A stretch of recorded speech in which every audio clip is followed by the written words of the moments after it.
का मालिक एक है।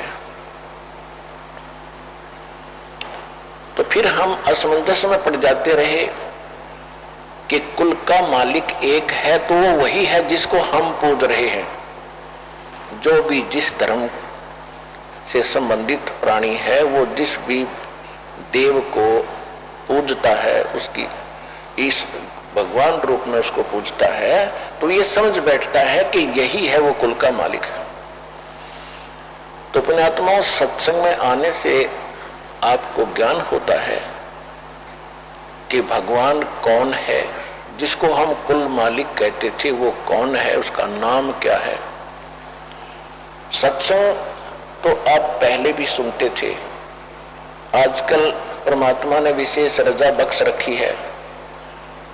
एक ये टीवी चैनल बना रखे हैं और इसके ऊपर दुनिया भर के संतों के सत्संग भी चला रखे हैं। सत्संग आप पहले भी सुनते थे, लेकिन कोई निर्णय आपके समक्ष नहीं था कि हु इज कंप्लीट गॉड। कोई किसी इष्ट की पूजा कर रहा था, फिर भी कहता था परमात्मा कोई अन्य है, वो निराकार है, केवल प्रकाश दिखाई देता। और अंत में परमात्मा की उपलब्धि यही होती है कि उसमें जाके भक्त आत्मा परमात्मा में उस प्रकाश के अंदर समा जाती है, उसी का रूप हो जाती है, अलग से अस्तित्व नहीं रहता। ये सत्संग नहीं था, ये बकवाद थी, ये अध्यात्म ज्ञानहीन पुरुषों के बनाए हुए लोक वेद दंत कथाएं थी। सत्संग अगर सुनने को मिल जाता तो ये ज्ञान होता जो दास आज आपको भगवान कबीर जी का दिया हुआ सुना रहा है। सबको यही ज्ञान होता यदि सत्संग प्राप्त हो जाता। तो कोई भी बुद्धिमान व्यक्ति इस ज्ञान को सुनता है, धैर्य से प्रमाण देखता है, उसके पश्चात उसकी आंखें फटी रह जाती हैं, दिमाग चकरा जाता है कि आज तक हमने जो सुना वो क्या बकवास थी। और उससे पहले आपको उसी की आस थी कि वही हमें पार करेगा, यही भगवान है, यही फाइनल ज्ञान है। विश्व में सत्संग नहीं है। सतलोक आश्रम बरवाला, जिला हिसार, हरियाणा को छोड़कर इस दास के अतिरिक्त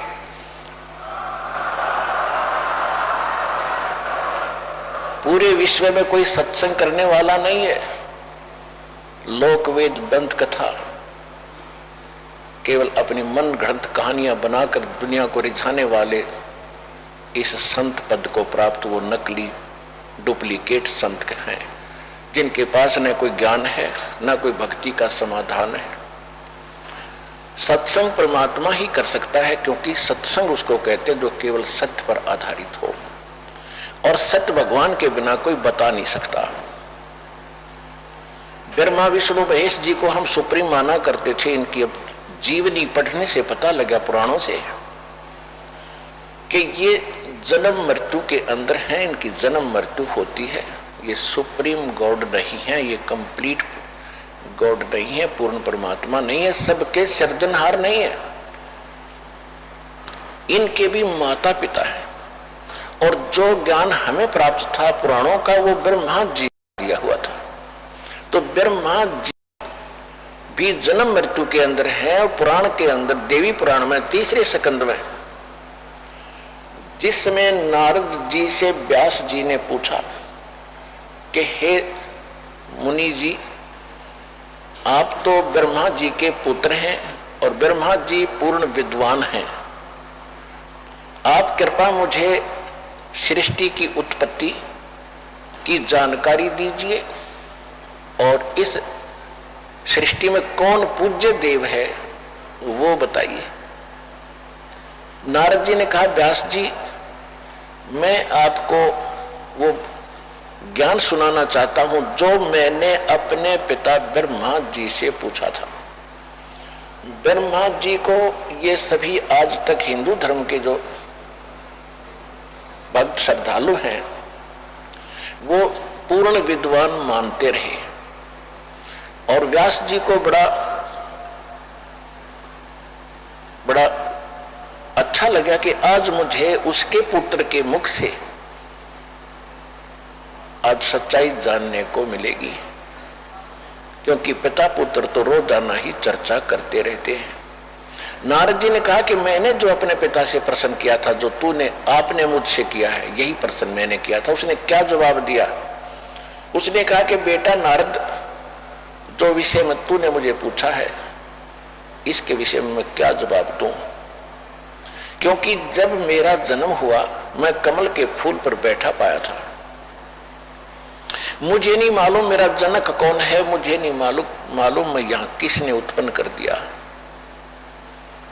मैंने बहुत समय तक इस कमल को भी नीचे ऊपर जाकर देखा, कहीं इसका और छोर मिला नहीं। फिर आकाशवाणी हुई कि तप करो। मैंने 1000 वर्ष तक तप किया। इससे जो दास आपको बताना चाहता है कि ब्रह्मा जी खुद कहते हैं कि मुझे अपने ही जन्म का नहीं मालूम, मेरा जन्म कैसे हुआ, मेरा पिता कौन है, मेरा जनक कौन है। तो इससे सिद्ध है कि जो आज तक पुराणों के आधार से हमें ज्ञान देते थे वो इनकम्प्लीट था। इसी प्रकार आपको देवी पुराण के प्रथम स्कंद में गीता प्रेस गोरखपुर से प्रकाशित सचित्र मोटा टाइप श्री देवी पुराण पृष्ठ नंबर 28-29 पर प्रथम स्कंद में विष्णु ब्रह्मा जी से व्यास जी ने पूछा, और ब्रह्मा जी बताते हैं एक बार नारद और व्यास जी की फिर गोष्ठी हो रही थी, तो व्यास जी ने यही प्रश्न किया था नारद जी से कि इस संसार में कौन पूज्य है। नारद जी ने बताया कि एक समय मेरे पिता ब्रह्मा जी को बड़ा आश्चर्य हुआ कि भगवान श्री विष्णु जी तपस्या कर रहे थे। उन्होंने उनसे पूछा कि हे भगवान, आप विष्णु जी तो सबके पालक हैं, सबके जनक हैं, सर्वशक्तिमान हैं, फिर आप किसकी पूजा कर रहे हो? विष्णु जी कहते हैं कि मैं दुर्गा जी की पूजा करता हूं, देवी शक्ति की पूजा करता हूं, और मेरे ज्ञान में, मेरे स्पिरिचुअल नॉलेज, जितना मुझे अध्यात्म ज्ञान है, मेरे ज्ञान में, मेरी बुद्धि के अनुसार दुर्गा जी से ऊपर कोई देवता नहीं है, कोई भगवान नहीं है। पुण्यात्मा, ये कोई दास मन गढ़ंत कहानियां नहीं सुना रहा आपको, अपने पवित्र सदग्रंथों के गूढ़ रहस्य आपके रूबरू कर रहा हूं, और बहुत बार आपको टीवी पर भी दिखा चुका हूं, प्रमाणित कर चुका हूं, और आगे भी करता रहूंगा। क्योंकि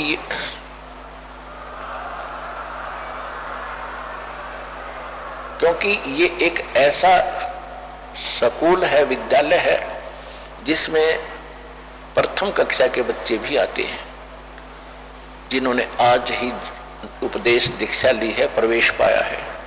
किसी ने 2 वर्ष हो गए हैं, किसी ने 6 महीने हुए हैं, किसी ने 10 वर्ष हो गए हैं, लेकिन सत्संग की आवश्यकता सभी को होती है। जैसे सुबह खाना खाते हैं, बूढ़े भी खाते हैं, जवान भी खाते हैं, बालक भी खाते हैं, और शाम को भी भूख लगती है तो वो स्वस्थ हैं। अन्यथा कोई रोगग्रस्त हो चुके हैं जो सुबह खाने के बाद शाम को भूख नहीं लगती। रोटी वही होती है, सब्जी में फेर बदल थोड़ा बहुत हो सकता है। इसी प्रकार सत्संग वचन वही होते हैं, ये आत्मा की खुराक है, आहार है, और ये बच्चों को भी आवश्यकता है।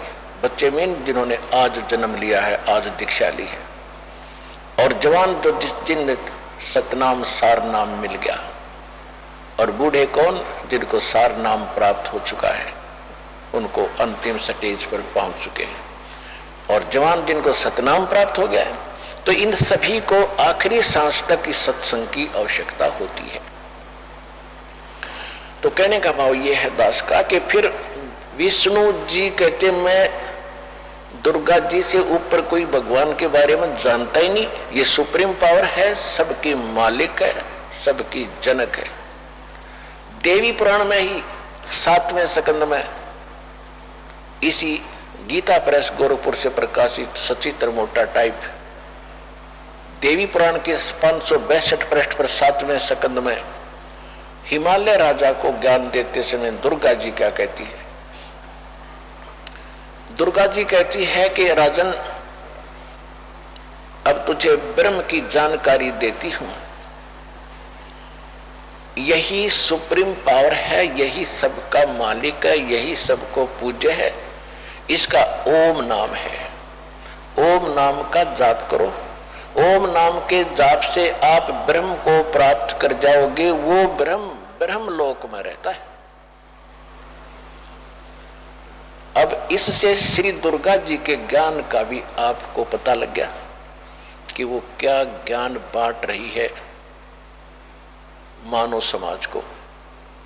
और इससे आपको विष्णु जी के ज्ञान के सत्र का पता लग गया कि वो कहते हैं दुर्गा जी से ऊपर कोई भगवान नहीं। दुर्गा जी कहती मेरी पूजा भी त्याग के और उस एकमात्र उस ब्रह्म की पूजा करो। उसका ओम नाम है। ओम नाम के जाप से उसको पा जाओगे, ब्रह्म लोक में रहता है। श्रीमद् भगवत गीता, श्री देखो सदग्रंथ सभी अच्छे हैं। जैसे प्राइमरी यानी 5वीं कक्षा तक के भी किताबें जो बुक हैं, जो कायदे हैं, ABCD के जो बुक हैं, वो भी बुक है। और फिर 10वीं तक की जो किताबें हैं वो भी बुक है, वो भी सिलेबस है। उसके आगे फिर और जो अन्य सिलेबस है, ऊपर की पढ़ाई भिन्न हो जाती है, लेकिन उनका सहयोग साथ रहता। जो ABC हमने सीखी है, जो क ख हमने सीखे हैं। इसी प्रकार जो पुराण है, ये जो सिलेबस है, ये 5वीं कक्षा तक का समझो। और वेद जो है, आगे जो वेद है वो समझो मैट्रिक 10वीं तक का सिलेबस है। उसके बाद फिर सूक्ष्म वेद है जो गॉड गिवन है। परमात्मा ने स्वयं अपने मुख कमल से यहाँ आकर बोला है, वो सत्संग है। उसको तत्व ज्ञान कहते हैं, उसको सूक्ष्म वेद कहते हैं, उसको सत्य ज्ञान कहते हैं, उसको सत्संग कहते हैं। उसके अंदर जो है वो कंप्लीट पढ़ाई है। उसके अंदर एक खासियत और है कि उसमें यही सभी 18 पुराण जितने भी उपनिषद उस समय तक बन चुके थे, जिस समय परमात्मा ने आके सूक्ष्म वेद को पुनः हमें बताया। सन 1398 के बाद 5 वर्ष की आयु में परमात्मा ने, यानी सन 1405 में वो अपनी 5 वर्ष की आयु में ये ज्ञान सुनाना शुरू कर दिया था। कौन से भगवान ने? अनंत कोट ब्रह्मांड का एक रति नहीं भारे, सतगुरु पुरुष कबीरे हैं ये कुल के सिरजनहारे। वो कौन कबीर? गरीबदास साहिब जी को परमात्मा मिले थे, सचखंड लेकर गए थे, सतलोक फिर वापस छोड़ा था। सभी ज्ञान से सभी ऊपर के लोकों से परिचित करा के फिर उन्होंने उस प्यारी आत्मा को शरीर में छोड़ा था। तब क्या कहा था? हम सुल्तानी नानक तारे दादू को उपदेश दिया, जात जुलाहा भेद न पाया वो काशी माहे कबीर हुआ। उस परमात्मा ने, काशी वाले धानक ने, उस जुलाहे भगवान ने जो ज्ञान दिया उसमें एक विशेषता है कि उसमें सभी 18 पुराण, 11 उपनिषद, महाभारत, 4 वेद, श्रीमद् भगवत गीता, कुरान और बाइबल, इन सभी का ज्ञान उसके अंदर समावेश है। और भक्ति परमात्मा पाने का कंप्लीट कोर्स है उसके अंदर। पुराणों में इनकम्प्लीट, वेदों में भी इनकम्प्लीट, श्रीमद् भगवत गीता में भी इनकम्प्लीट, क्योंकि ये कंप्लीट स्पिरिचुअल नॉलेज नहीं है, ये पूर्ण अध्यात्म ज्ञान युक्त नहीं है। प्रमाण के लिए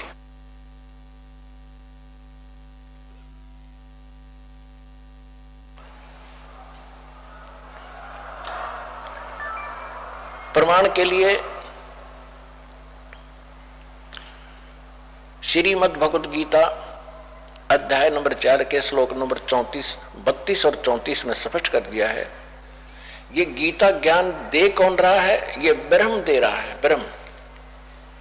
इसमें स्पष्ट कर दिया है कि परमात्मा स्वयं अपने मुख कमल से आकर, वो पूर्ण परमात्मा, सारी सृष्टि का रचनहार सच्चिदानंद घन ब्रह्म, अपने मुख कमल से जो यहाँ प्रकट होकर ज्ञान बोलता है, वो सच्चिदानंद घन ब्रह्म की वाणी होती है। उसको तत्ववेद सूक्ष्म ज्ञान, तत्व ज्ञान सूक्ष्म वेद कहते हैं। वो सत्संग रियल है, सत्य है, अन्य झूठे सत्संग है उसके अतिरिक्त।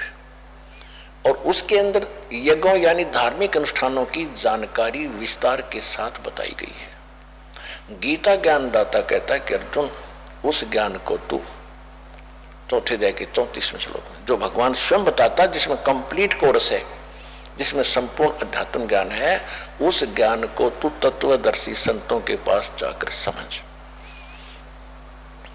उनको दंडवत प्रणाम करने से, कपट छोड़कर निष्कपट भाव से प्रसन्न करने से, वो तत्वदर्शी संत तुझे परमात्म तत्व का ज्ञान कराएंगे, यानी तत्व ज्ञान का उपदेश करेंगे। इसे सिद्ध हो गया कि गीता का ज्ञान कंप्लीट नहीं है।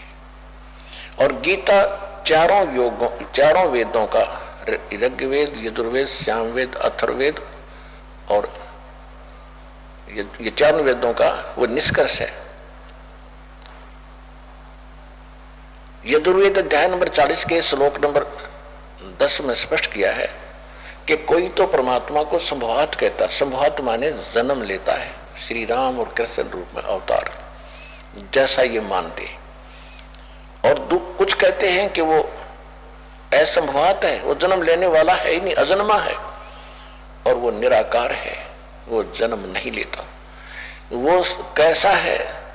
परमात्मा साकार है या निराकार है, जन्म लेता है या नहीं लेता है, उसकी जानकारी वो तत्वदर्शी संत बताते हैं, उनसे सुनो। तो इससे सिद्ध हो गया कि ये कंप्लीट नहीं है, संपूर्ण ज्ञान नहीं है हमारे श्रीमद् भगवत गीता और वेदों में।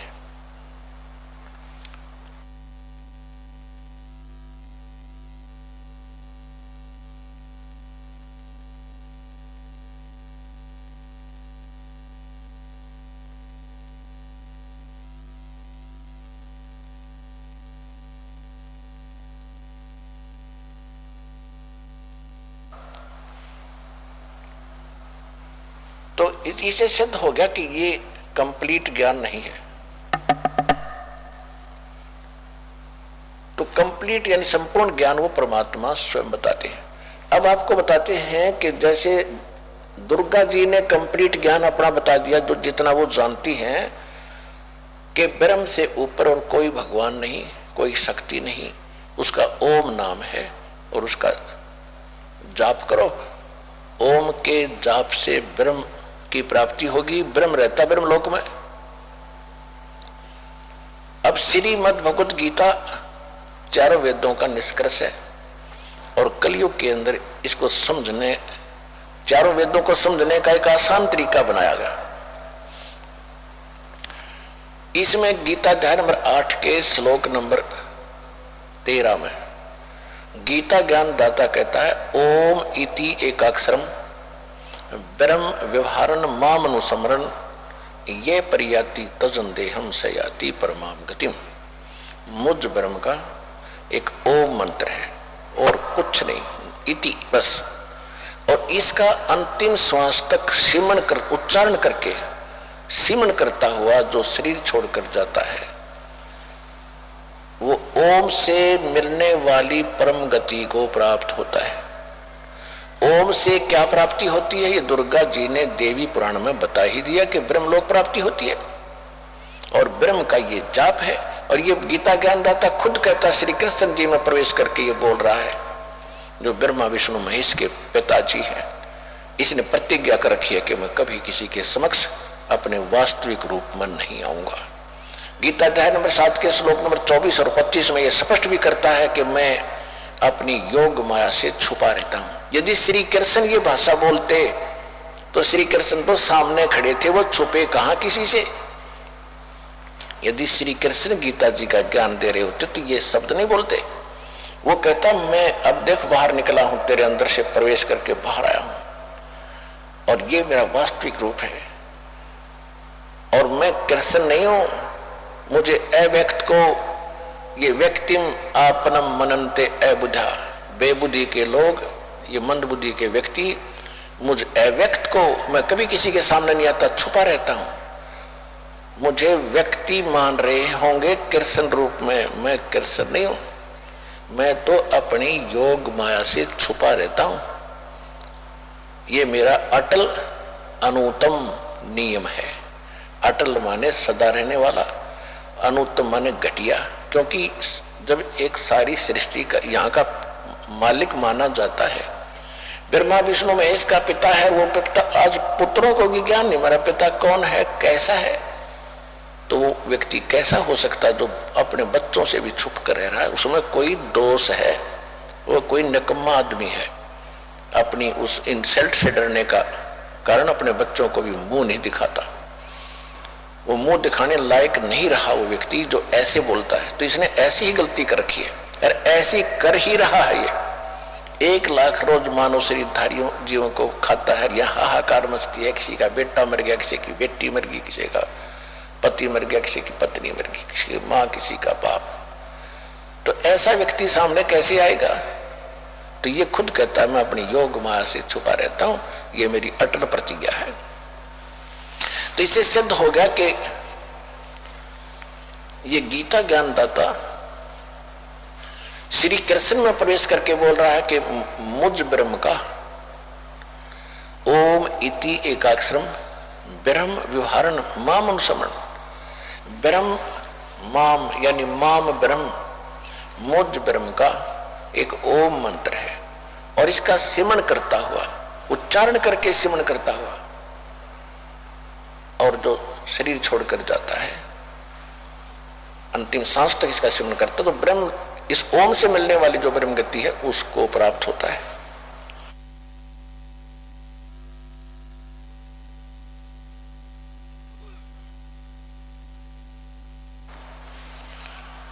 ओम से कौन सी गति प्राप्त होती है आपको बता ही दिया, ब्रह्मलोक प्राप्ति होती है। अब श्रीमद् भगवद गीता अध्याय नंबर 8 के श्लोक नंबर 16 में यह भी स्पष्ट कर दिया है कि ब्रह्मलोक में गए हुए प्राणी भी पुनरावृत्ति के अंदर है अर्जुन।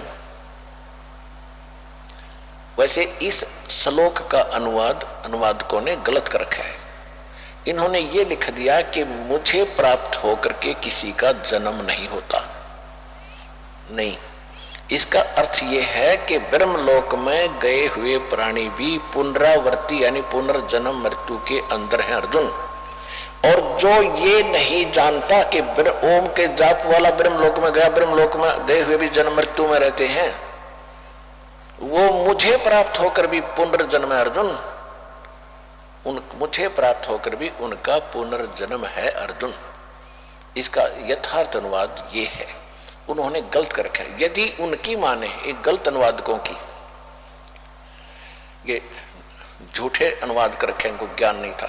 यदि इनकी बात को बड़ा करें कि गीता ज्ञानदाता ये कह रहा है कि मुझे प्राप्त होकर किसी का जन्म मृत्यु नहीं होता, ये गीता अध्याय नंबर 2 के श्लोक नंबर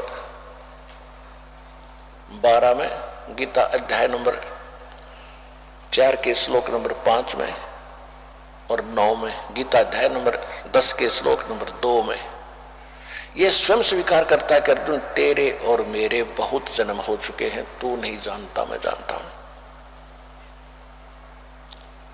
हम पहले भी जन्मे थे, आगे भी जन्मेंगे, केवल वर्तमान में ही नहीं है। और ये भी स्पष्ट करता है 10वें अध्याय के दूसरे श्लोक में कि मेरी उत्पत्ति को ये देवता और ऋषि नहीं जानते, क्योंकि इनको उत्पन्न करने वाला मैं हूं। क्योंकि ब्रह्मा विष्णु महेश ये 33 करोड़ देवता, 88,000 ऋषि, जो ये सभी इस काल भगवान ब्रह्म के उत्पत्ति है। दुर्गा इसकी पत्नी है ब्रह्म की, और ब्रह्मा विष्णु महेश इसके प्रथम 3 पुत्र हैं। प्रथम ब्रह्मा, सेकंड विष्णु और थर्ड शिव। इसके बाद फिर ये उत्पत्ति इनसे हुई है, कुछ दुर्गा के वचन से हुई है। तो इस प्रकार ये काल की सृष्टि प्रारंभ हुई है। आज का जो प्रसंग है ये क्या हो गया, सिद्ध के ब्रह्म कहता है कि मैं भी जन्म और मृत्यु के अंदर हूं, मैं भी कंप्लीट स्पिरिचुअल नॉलेज नहीं रखता हूं, पूर्ण संपूर्ण अध्यात्म ज्ञान मुझे नहीं है। चौथे अध्याय के 34वें श्लोक में इसने कह दिया कि उसको तत्वदर्शी संतों के पास जाकर पूछो और वो बताएंगे।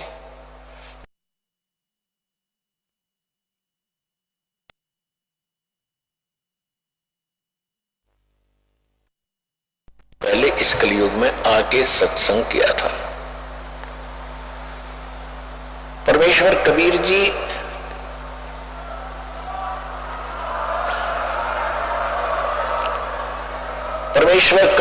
ये पूर्ण परमात्मा है, सच्चिदानंद घन ब्रह्म है। इनको संत भाषा में सत्पुरुष कहते हैं।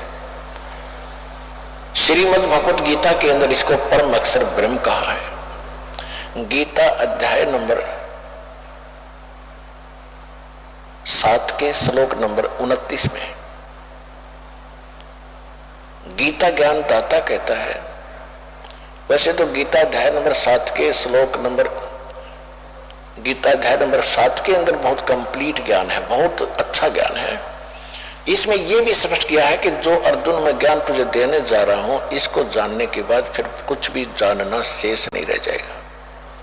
इसमें क्या बताया है, 7वें अध्याय के 12 से लेकर 15 तक तो ब्रह्मा विष्णु महेश इन देवताओं की भक्ति करने वालों की स्थिति बताई है, उनका क्या होगा। इसमें स्पष्ट किया कि रजगुण ब्रह्मा, सतगुण विष्णु, तमगुण शिव जी, इन तीनों के द्वारा जो भी हो रहा है उसका निमित्त कारण मैं हूं, मेन कारण कौन, ब्रह्म। ब्रह्मा जी से क्या होता है, यहां उत्पत्ति करते हैं प्राणी, वासना वश होकर के, जीव के बस की बात नहीं। जैसे किसी ने शराब पी रखी है तो उसको चक्कर आना, गिर जाना, लड़खड़ा कर चलना, तुतला कर बोलना उसके बस की बात नहीं, उसके उस नशा है। इसी प्रकार इस ब्रह्मा जी से निकल रहे रजगुण के प्रभाव से सभी प्राणी युवा होते ही इनके ऊपर ये प्रभाव अपने आप ऑटोमेटिकली इफेक्ट करता, जीव के बस की नहीं रहती। तो जिस कारण से संतानों उत्पत्ति सभी प्राणी करते हैं, तो इससे क्या हो रहा है, जीवों की उत्पत्ति, मनुष्यों की उत्पत्ति जिनको ये खाता है। और विष्णु जी के सत्वगुण से क्या है कि यहाँ स्थिति एक दूसरे में मोह ममता प्यार, और संपत्ति में मोह, माता पिता में ममता, बच्चों के अंदर प्रेम, पति पत्नी का, भाई बहन का प्यार। तो ये एक ऐसा जकड़ दिया जीव के बस का नहीं, इससे इधर उधर टस से मस हो जाए। और तीसरे देवता का आपको पता ही है क्या करता है, सबको मारता है, हर फिर भी हम इनको पूजते हैं। बताओ हमारी अकल पर पत्थर पड़ गए थे।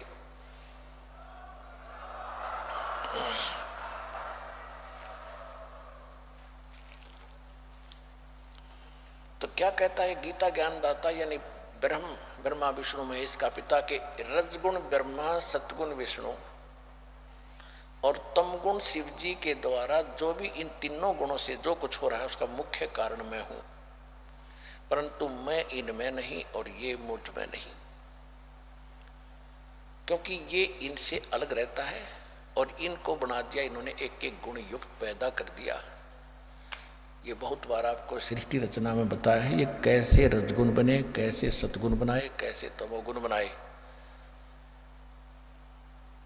और इनसे जो कुछ हो रहा है उसका निमित्त कारण मैं हूं, क्योंकि इसने 1 लाख मानव शरीरधारी प्राणियों को खाना पड़ता है। ये ऊपर का कवर यहाँ रह जाता है। सारे जीवन में जैसे भी ये सब शराब पीता है, तम्बाकू पीता है, तम्बाकू खाता है और चटपटे आहार करता है, उसकी वासना सूक्ष्म शरीर के अंदर लिप्त होती रहती है कुछ अंश।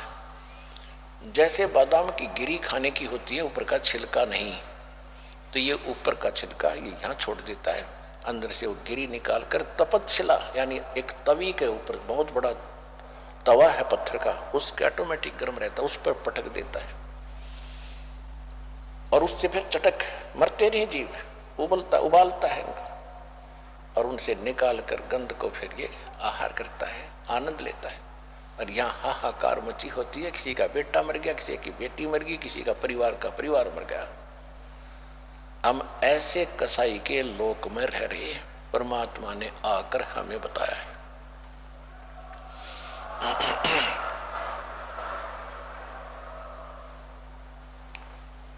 अब जो प्रसंग चल रहा है हम उसी पर आते हैं। अब तीनों गुणों के द्वारा जो हो रहा है, ये ब्रह्मा विष्णु महेश के द्वारा ये हो रहा है। जो इन्हीं ब्रह्मा विष्णु महेश तीनों गुणों के पुजारी हैं, ब्रह्मा विष्णु महेश के, वो राक्षस स्वभाव को धारण किए हुए मनुष्यों में नीच दूषित कर्म करने वाले मूर्ख, ये ब्रह्म कहता ये मेरी भक्ति भी ना करते, यानी ब्रह्म की साधना भी नहीं करते, ये तो आन उपासना तक ही सीमित है। ये है गीता अध्याय नंबर 7 के श्लोक नंबर 1 से लेकर 15 तक का निष्कर्ष। वैसे तो 12 से 15 का है, लेकिन 1 से 2, 3, 4 में इसने सब स्पष्ट बता दिया है कि अब जो मैं ज्ञान तुझे आज दे रहा हूं 7वें अध्याय में, इसको जानने के बाद फिर कुछ भी जानना शेष नहीं रहेगा अर्जुन। हाय हाय, इसमें यह भी स्पष्ट कर दिया कि बलवानों का बल और बुद्धिमानों की बुद्धि मैं ही हूं। 7वें अध्याय के 6, 7, 8, 9 श्लोक में जब चाहे इनका रिमोट ऑन कर देता हूं, जब चाहे इनकी बुद्धि बंद कर देता हूं। जैसे उदाहरण के लिए जब सीता जी का अपहरण कर लिया रावण ने, रामचंद्र जी को पता नहीं मेरी पत्नी ने कौन उठा ले गया, और त्रिलोक की नाथ को आवे। उधर से जब पार्वती जी ने देखा आसमान से शिव जी के साथ बैठे कि हे भगवान ये आदमी क्यों रो रहा, डकरा डकरा के वृक्षों से लिपट लिपट के, तो श्री शंकर भगवान ने कहा कि इंसान नहीं है, ये विष्णु भगवान के हैं स्वयं, इनकी पत्नी गुम हो गई है इसलिए रो रहे हैं, सीता गुम हो गई है। तो पार्वती को शंका हुई कि भगवान और रोए क्यों। सीता पार्वती को शंका होगी तो पार्वती जी ने कहा कि मैं परीक्षा लूंगी, सीता रूप धारूंगी, इसके सामने जाऊंगी, अगर मुझे पहचान लेंगे कि मैं पार्वती हूं सीता नहीं हूं तो मैं भगवान मान लूंगी, आपकी बात को मैं सत्य मानूंगी। तो भगवान शिव ने कहा कि ऐसी गलती मत कर देना, यदि तूने सीता रूप बना लिया तो मेरे लिए पत्नी रूप में स्वीकार्य नहीं रहेगी, क्योंकि वो मेरे बड़े भाई की पत्नी है और बड़े भाई की पत्नी माँ के तुल्य होती है, तू मेरी माँ बन जाएगी। उस समय तो पार्वती जी ने कहा कि ठीक है जी मैं ऐसा नहीं करूंगी। जब भी आंख में चौनी देकर भगवान शिव जी इधर उधर गए, सीता रूप बनाया, श्री राम के सामने खड़ी होगी। अब वहां काल ने उस अपने पुत्र शिव विष्णु की बुद्धि ऑन कर दी राम की, और कहा कि हे दक्ष की बेटी माया आप यहाँ किस लिए आई, भगवान शिव कहाँ रह गए, कहाँ छोड़े आई। तो बड़ी शर्मिंदा हुई पार्वती जी और कहा सचमुच भगवान शंकर आपको ठीक ही प्रणाम कर रहे थे, क्योंकि भगवान शिव ने जब ऊपर से प्रणाम किया तो पार्वती देख रही थी कि ये, क्योंकि पार्वती जी तो उसी को भगवान मान रही थी। हमारी यही स्थिति है, हम जिसकी पूजा करते हैं हम उसी को भगवान मान बैठे, उसके ऊपर मानते ही नहीं। तो पार्वती जी को यह भ्रम था कि महादेव जी के ऊपर कोई परमात्मा हो ही नहीं सकता, ये किसको प्रणाम कर रहे हैं। इस शंका का उसने समाधान करने के लिए ये ड्रामा कराया था।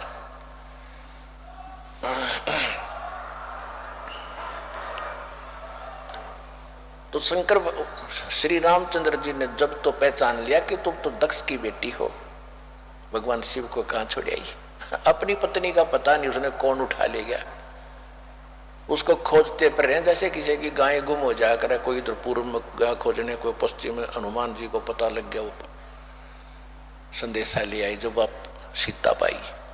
तो इससे सिद्ध हो गया कि ये कहता कि बुद्धिमानों की बुद्धि मेरे हाथ में है, मेरे कंट्रोल में है, जब चाहे इनको ऑफ कर दूं, जब चाहे ऑन कर दूं।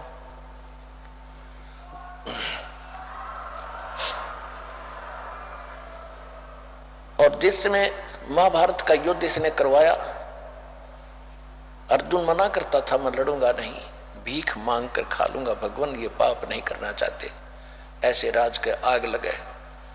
लेकिन उस समय काल श्री कृष्ण में प्रवेश करके उसको इतना डरा धमका दिया, सब भयंकर रूप दिखा दिया, ज्ञान का बहाना करके इधर उधर की अटपट करके उसने नाश करवा ही दिया। और उसमें अर्जुन के अंदर प्रवेश करके उसने ना जाने कितने मार डाले, उसमें ताकत दे दी। और जिसमें श्री कृष्ण जी का पूरा कुल नाश हो गया था। दुर्वासा जी के श्राप से 56 करोड़ यादव आपस में कटका मर गए थे, कोई शेष नहीं बचा था। श्री कृष्ण जी भी को एक शिकारी ने विषाक्त तीर से मार दिया था।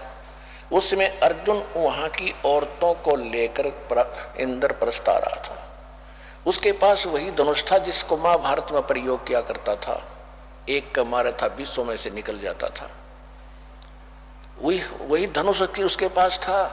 जंगली लोगों ने आके उनको घेर लिया, अर्जुन को पीटा, बहुत सी औरतों को उठा ले गए, उनके गहने तोड़ ले गए और वो योद्धा अर्जुन खड़ा खड़ा कांप रहा है, धनुष उठाने की चेष्टा करता, धनुष नहीं उठ रहा है। तो बाद में रोता है कि इस कृष्ण जी ने हमारे साथ धोखा ही धोखा किया। जब मुझसे युद्ध करवाना था तब तो मुझे बल दे दिया, मैंने लाखों लोगों का कत्लेआम कर दिया इस तीर के साथ, इसी धनुष के द्वारा। और आज ये मेरे से उठ नहीं रहा, इसने मेरी सारी शक्ति छीन ली। ये बड़ा छलिया और कपटी आदमी था, ये नेक व्यक्ति नहीं था। तो यहाँ परमात्मा कहते तुमने इस बीमारी की जड़ का नहीं पता। श्री कृष्ण बुरा नहीं था, श्री कृष्ण छलिया नहीं था।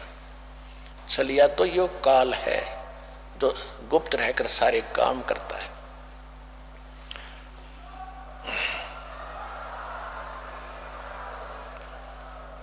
तो गीता अध्याय नंबर 7 के अंदर जो इसने वचन किया है कि इसके जानने के बाद कुछ भी जानना शेष नहीं रहेगा, उस कंसेप्ट को क्लियर कर रहा दास आज को आपको। और आपको ये बताना चाहते हैं कि सत्संग इस विषय में आपको किसी ने सुनाया नहीं, क्योंकि भगवान के बिना सत्संग कोई कर ही नहीं सकता।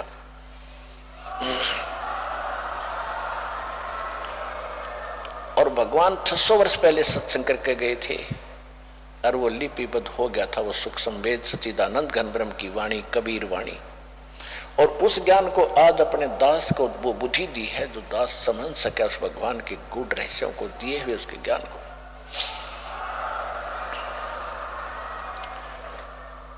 ये नकली कबीर पंथी लगभग 20 करोड़ होंगे, 20 से भी ज्यादा होंगे, और किसी को कै ख का पता नहीं परमात्मा के अध्यात्म मार्ग का।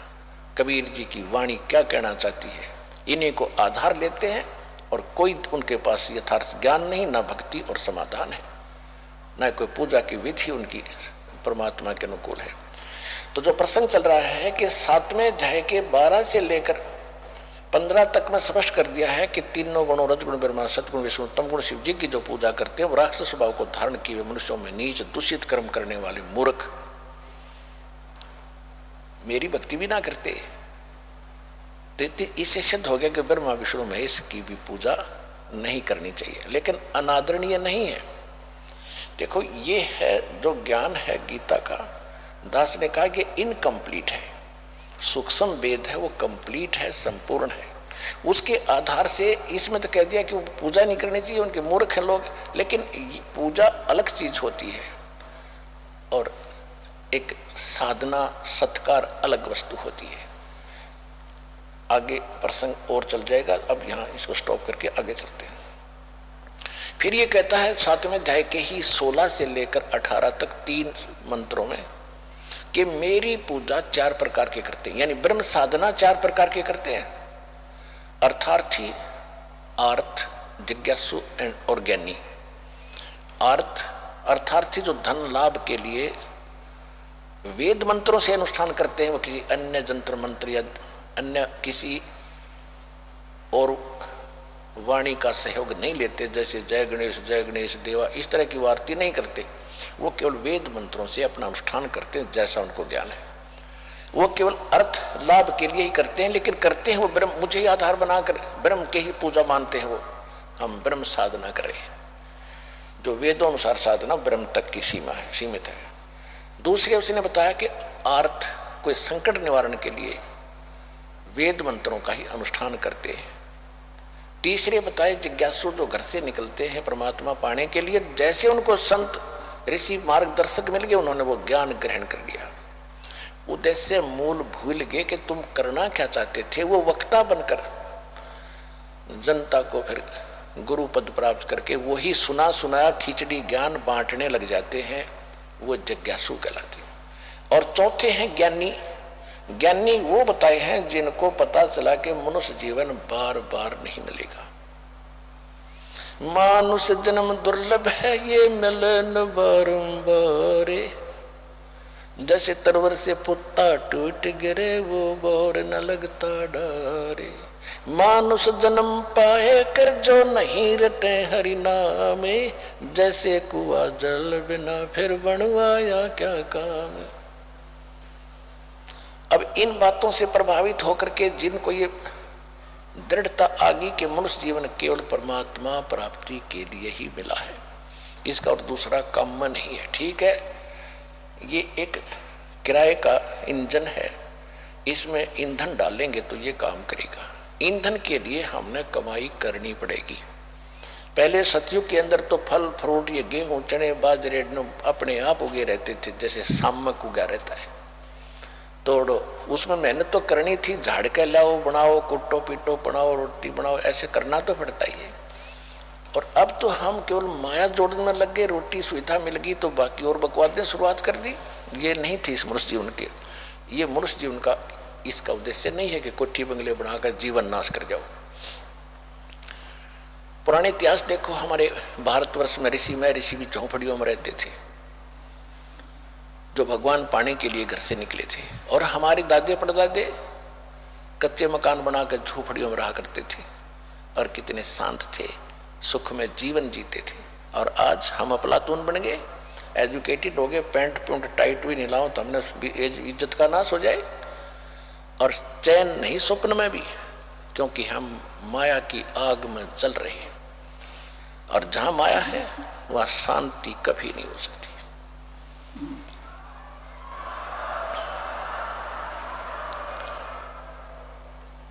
इस माया के साथ हमने भगवान की एक विशेष भक्ति साथ करनी पड़ेगी, तब ये माया अपने इसका असर नहीं होगा आंच का, फिर ये हमारे अनुकूल चलेगी।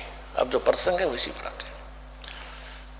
तो उनको ये ज्ञान हो जाता है कि मनुष्य जीवन केवल परमात्मा प्राप्ति के लिए ही बना है, और भक्ति किसकी करें? एक परमात्मा की भक्ति से मोक्ष होगा। इन देवी देवताओं की पूजा से कोई लाभ नहीं, इनको इष्ट रूप में पूजने से कोई लाभ नहीं।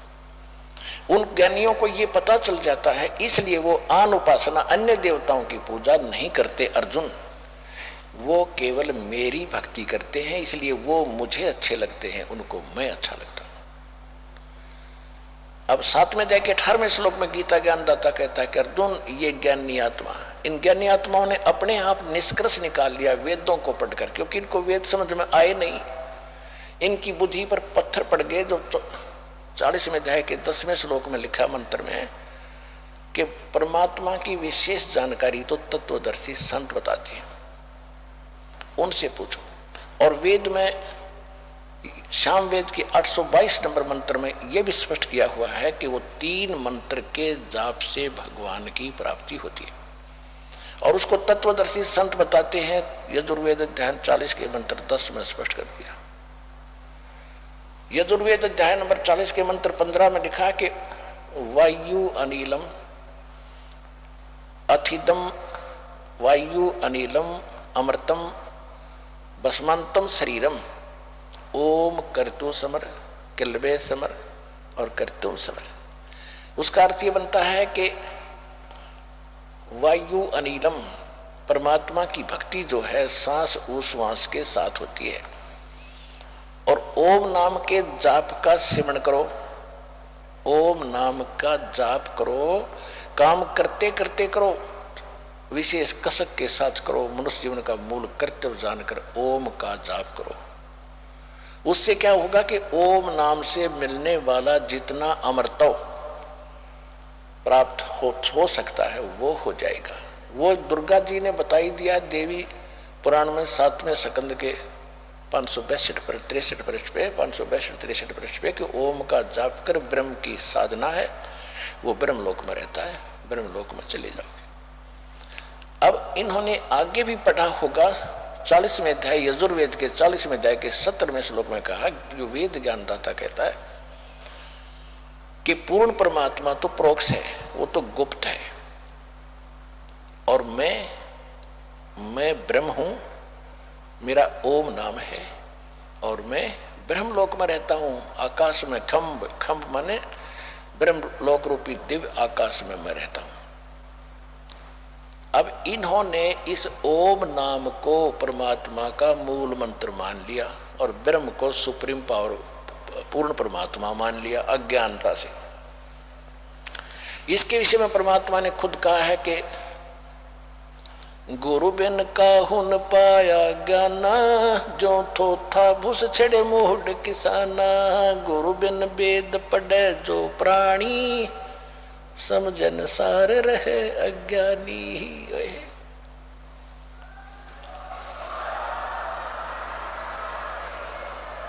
इसी श्री देवी पुराण के अंदर सचित्र मोटा टाइप गीता प्रेस गोरखपुर से प्रकाशित 414 पृष्ठ पे व्यास जी बता रहे हैं कि राजन जन्मेजय को कि राजन सतयुग में ब्राह्मण वेद के पूरे विद्वान होते थे और वो दुर्गा की पूजा करते थे।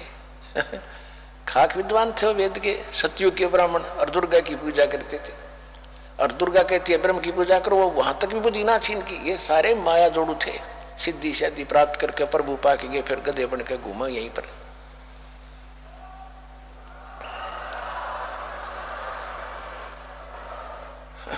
तो जो प्रसंग चल रहा है कि वो इन्होंने ओम नाम को फाइनल मान लिया। और फिर ये हठ योग कहीं है नहीं किसी भी अपने प्रमाणित ग्रंथ के अंदर। जो तपस्या करते हैं ब्रह्मा जी, विष्णु जी, शिव जी को आप देखते हो, पुराणों में प्रमाण है कि 12,000 वर्ष तक इसने विष्णु जी ने तप किया। श्री कृष्ण जी ने भी सैकड़ों वर्ष घोर तप किया पुत्र प्राप्ति के लिए।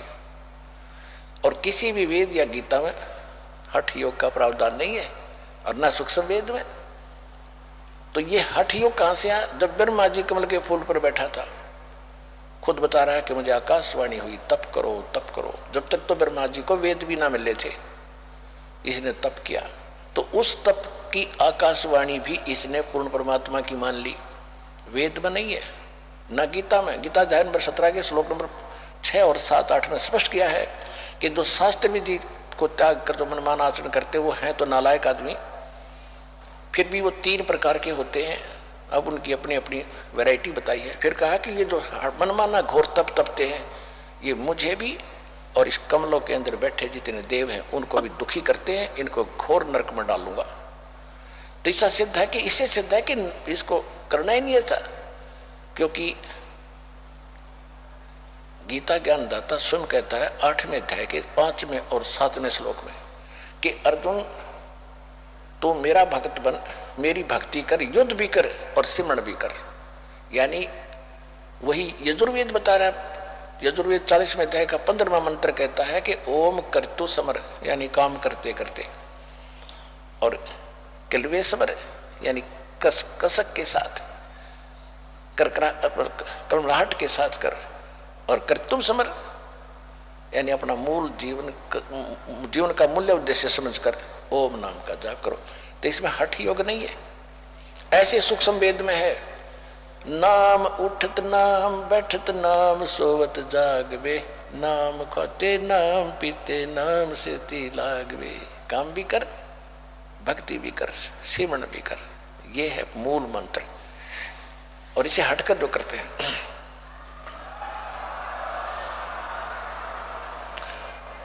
इसे हटकर जो अपने आप इन्होंने हठ योग शुरू कर दिया, ये लोकवेद और काल की ये गलत प्रेरणा है इनको। तो इन्होंने उस काल की आकाशवाणी के तप करो को भी वेद वाक्य मान लिया। और बाद में ब्रह्मा जी को वेद प्राप्त हुए, उनसे ओम मंत्र ले लिया, ओम मंत्र को पूर्ण परमात्मा का मान लिया। तो 7वें अध्याय के 18वें श्लोक में अब गीता ज्ञानदाता ब्रह्म कहता है कि ओम नाम का ये ज्ञानी आत्मा है तो श्रेष्ठ उद्धार है, क्योंकि इन्होंने अपना जीवन भी न्यौछावर कर दिया परमात्मा के पाने के लिए। लेकिन इनको तत्वदर्शी संत ना मिलने से ये मेरे वाली अनुतम यानी ब्रह्म से प्राप्त मिलने वाली ओम नाम से मिलने वाली जो परम गति है, ये अनुत्तम है, क्योंकि इसमें जन्म मृत्यु ना तेरी मिटे अर्जुन ना मेरी मिटे। और जब तक जन्म मृत्यु समाप्त नहीं होगी तो सुख कहाँ हुआ, परम शांति कैसी हुई। जो 18वें अध्याय के 62वें श्लोक में कहा है और 15वें अध्याय के 4थे श्लोक में कहा है कि अर्जुन तू सर्वभाव से उस परमेश्वर की शरण में जा जो गीता ज्ञानदाता से कोई और है, ब्रह्म से अन्य है। उसकी कृपा से तू परम शांति को और सनातन परम धाम को प्राप्त होगा, उसी की कृपा से, उस परमेश्वर की कृपा से। 15वें अध्याय के 4थे श्लोक में स्पष्ट कर दिया है कि परम शांति किसे कहते हैं कि तत्वदर्शी संत की प्राप्ति के उपरांत तत्वदर्शी तत्व ज्ञान रूपी शस्त्र के द्वारा इस ज्ञान को काट के उसके पश्चात परमेश्वर के उस परम पद की खोज करनी चाहिए, जहां जाने के बाद साधक फिर लौटकर कभी संसार में नहीं आते।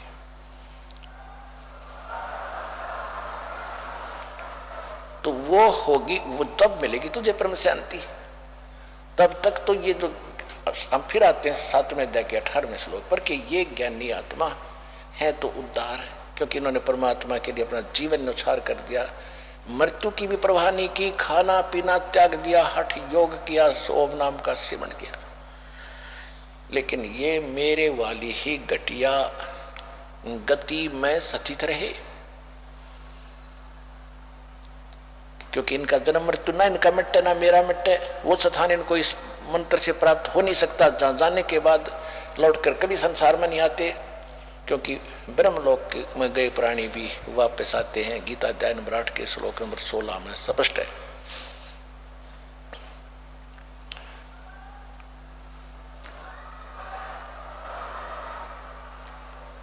अब श्रीमद् भगवत गीता अध्याय नंबर 7 के श्लोक नंबर 19 में इसने स्पष्ट कर दिया, बहुनाम जन्मानाम अन्ते ज्ञानवान माम प्रपते।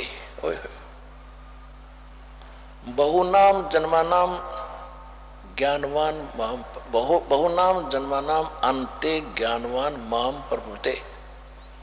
और वासुदेव सर्वमिति स महात्मा सुदुर्लभ है।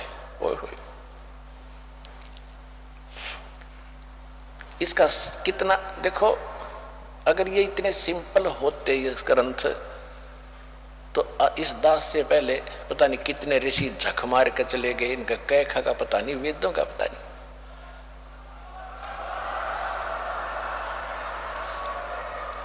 कबीर भगवान ने अपनी सृष्टि की जानकारी स्वयं बताई, सच्चा सत्संग सच्चा ज्ञान तत्व ज्ञान खुद बताया, उसके बाद इस दास को भेजा इसको सुलझाने के लिए।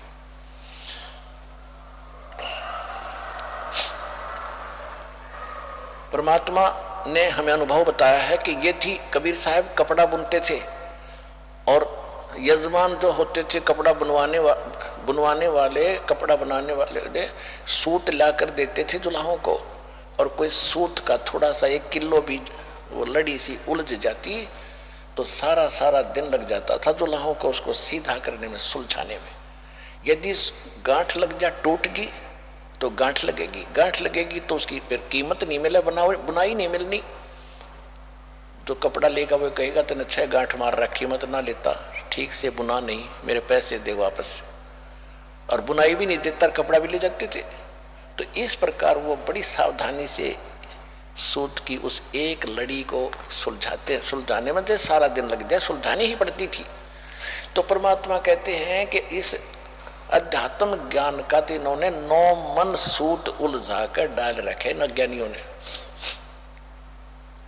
1 किलो सूत सुलझाना मुश्किल हो जाता है, ये 9 मन यानी 360 किलोग्राम कैसे सुलझेगा।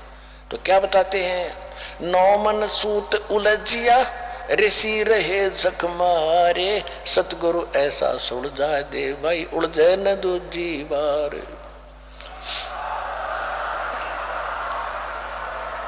तो अब ये 9 मन सूत जो इन्होंने उलझा रखा था, भगवान की दिव्य दृष्टि से, परमात्मा कबीर जी के ज्ञान से आज ऐसा सुलझा दिया इस दास ने, अब कलयुग में ये उलझेगा नहीं। भक्ति कोई करियो चाहे मत करियो।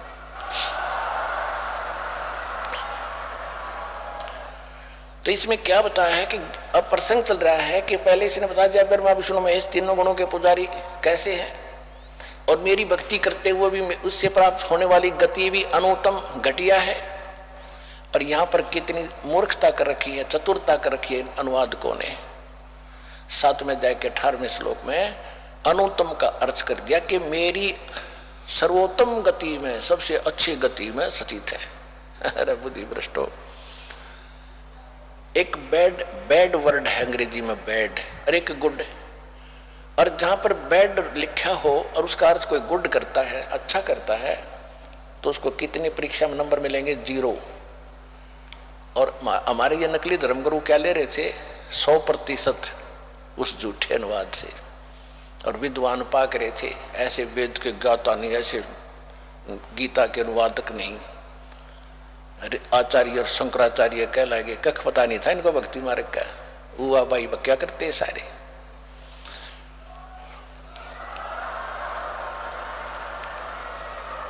अब ये कहता है कि 7वें अध्याय के 19वें श्लोक में कहता है कि बहुनाम जन्मानाम अंते ज्ञानवान माम प्रपद्यते। इसने बता दिया कि जो ब्रह्मा विष्णु महेश की पूजा करते हैं वो कैसे हैं, मेरी पूजा करते हैं, वो भी कोई अंत बहुत ही कोई एकाद भगवान आत्मा, ज्ञानी आत्मा, ज्ञानवान किसी अंत के जन्म में मेरी ब्रह्म तक की साधना करता है। नहीं तो आन उपासना में आप देख रहे हो हिंदुस्तान में क्या उपासनाएं हो रही है। और वासुदेव सर्वमिति स महात्मा सुदुर्लभ है, ये बताने वाला कि वासुदेव का अर्थ ये श्री कृष्ण नहीं है। वासुदेव तो श्री कृष्ण जी के पिता का नाम था। और वेदों में वासुदेव का अर्थ है जो सबका मालिक हो, जिसकी सत्ता कण कण पर विद्यमान हो, सबके ऊपर जिसकी सत्ता हो, सबका overall controller, known as Vasudev, उसको वासुदेव कहते हैं। अब जैसे रजगुण ब्रह्मा, सतगुण विष्णु, तमगुण शिव जी, ये एक एक विभाग के मंत्री हैं। एक ब्रह्मांड में ये केवल 3 लोकों के ऊपर इनकी सत्ता है, पृथ्वी लोक, ऊपर स्वर्ग लोक और नीचे एक पाताल लोक है। इसमें एक विभागीय मंत्री हैं। ये एक ब्रह्मांड में भी कंप्लीट यानी वासुदेव नहीं है, सब में व्यापक नहीं, सबके ऊपर इसकी सत्ता नहीं है इनकी। इनके पिता है ब्रह्म, ये केवल 21 ब्रह्मांड के अंदर ही व्यापक है, ये सर्वव्यापक यानी वासुदेव नहीं है। इसके बाद अक्षर पुरुष जो है, इस गीता ज्ञान ब्रह्मा विष्णु महेश का जो पिता गीता ज्ञान दाता है, इसको सरपुरुष कहते हैं, इसको ब्रह्म भी कहते हैं, इसको ज्योत स्वरूपी काल निरंजन भी कहते हैं। और फिर इसके बाद है परब्रह्म, यानी इस ब्रह्म से नेक्स्ट ब्रह्म का क्षेत्र, उसको अक्षर पुरुष कहा है। वो केवल 7 संग ब्रह्मांड के अंदर मालिक है, वो कुल का मालिक, सर्वव्यापक नहीं है, सबके ऊपर उसकी सत्ता नहीं है। अब तीसरे नंबर का जो परमात्मा है, ब्रह्म, परब्रह्म और फिर पूर्ण ब्रह्म, दूसरे शब्दों में सरब्रह्म, अक्षर ब्रह्म और परम अक्षर ब्रह्म। वो परम अक्षर ब्रह्म जो है, वो परम अक्षर ब्रह्म जो है, वो है वासुदेव सर्वगतम ब्रह्म, जो सबके लिए पूज्य है, जो सबका उत्पत्ति करता है, सबका पालन करने वाला संसार रूपी वृक्ष की मूल वही है, जो 15वें अध्याय के प्रथम मंत्र में जिसके विषय में कहा है, ऊर्ध्व मूलम अधः शाखम अश्वत्थम प्राहु अवम छंदासी यस्य पर्णानि ये तम वेद से वेदवित। फिर 15वें अध्याय के 16 और 17 श्लोक में कहा है कि 3 पुरुष हैं ये, सरपुरुष, अक्षर पुरुष। 16वें श्लोक में 15वें अध्याय के में ये स्पष्ट कर दिया है कि दोनों नाशवान हैं, इनके अंतर्गत जितने प्राणी हैं इनका भी अंत होता है, अविनाशी नहीं है।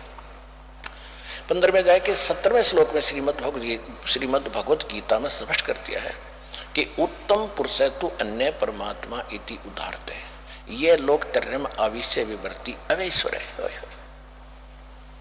वो उत्तम यानी पुरुषोत्तम असली भगवान श्रेष्ठ परमात्मा तो इन दोनों से सरपुरुष और अक्षर पुरुष से कोई और है, और वो वास्तव अविनाशी है, वही सबका धारण पोषण करने वाला, तीनों लोकों में प्रवेश करके संसार रूपी वृक्ष की मूल है वो, और वही परमात्मा कहा जाता है। पुणात्मा 15वें अध्याय के 18वें श्लोक में भ्रम पैदा हो जाता है, और एक कोई सदानंद का किसका वो चेला यूट्यूब पर डाल रखी है, उसने एक बकवास कि रामपाल 15वें अध्याय के 18वें श्लोक के बारे में क्यों नहीं बोलता, उसमें खुद कहता गीता ज्ञानदाता मैं पुरुषोत्तम हूँ, तो वो भाई साहब उसको समझानी ठीक से। यही तो बात बिगड़ रही है। अगर ज्ञान समझ में तुम्हारे आ जाता तो मुझे क्या जरूरत है थूक बिलोने की। आपकी सुनी हुई बातों को हम आगे पढ़ लेते, पढ़ ही रहे थे अभी तक। अब दास को बुद्धि दी है, उसका भी सुनो जवाब क्या है।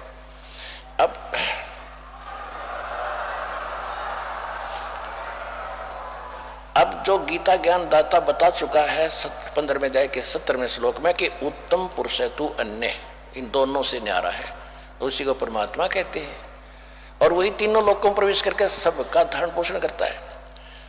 और 15वें अध्याय के 16वें श्लोक में दास ने आपको बताया दिया कि सरपुरुष और अक्षर पुरुष, सरपुरुष 21 ब्रह्मांड का स्वामी है और अक्षर पुरुष 7 संघ ब्रह्मांड का स्वामी है। इनकी सचिथि बता दी है। अब 15वें अध्याय के 18वें श्लोक में का क्या भाव है, उसमें ये कहा है कि अर्जुन मेरे अंतर्गत जितने भी प्राणी यानी 21 ब्रह्मांड में जितने प्राणी हैं, चाहे वो जीवात्मा है चाहे मनुष्य या किसी प्राणी के शरीर में, इनसे मैं उत्तम हूं, इनसे तगड़ा हूं, ये मेरे कंट्रोलर में है, मैं इनका संचालक हूं। और जिस कारण से लोक वेद के आधार से, लोक वेद माने दंत कथा के आधार से मैं पुरुषोत्तम प्रसिद्ध हो रहा हूं इनमें। और उसने स्पष्ट कर दिया कि पुरुषोत्तमता 15वें अध्याय के 17वें श्लोक में बता दिया, वो है पुरुषोत्तम जो तीनों लोकों में प्रवेश कर सबका धारण पोषण करता है और वो वास्तव में अविनाशी है। इसका ये अर्थ।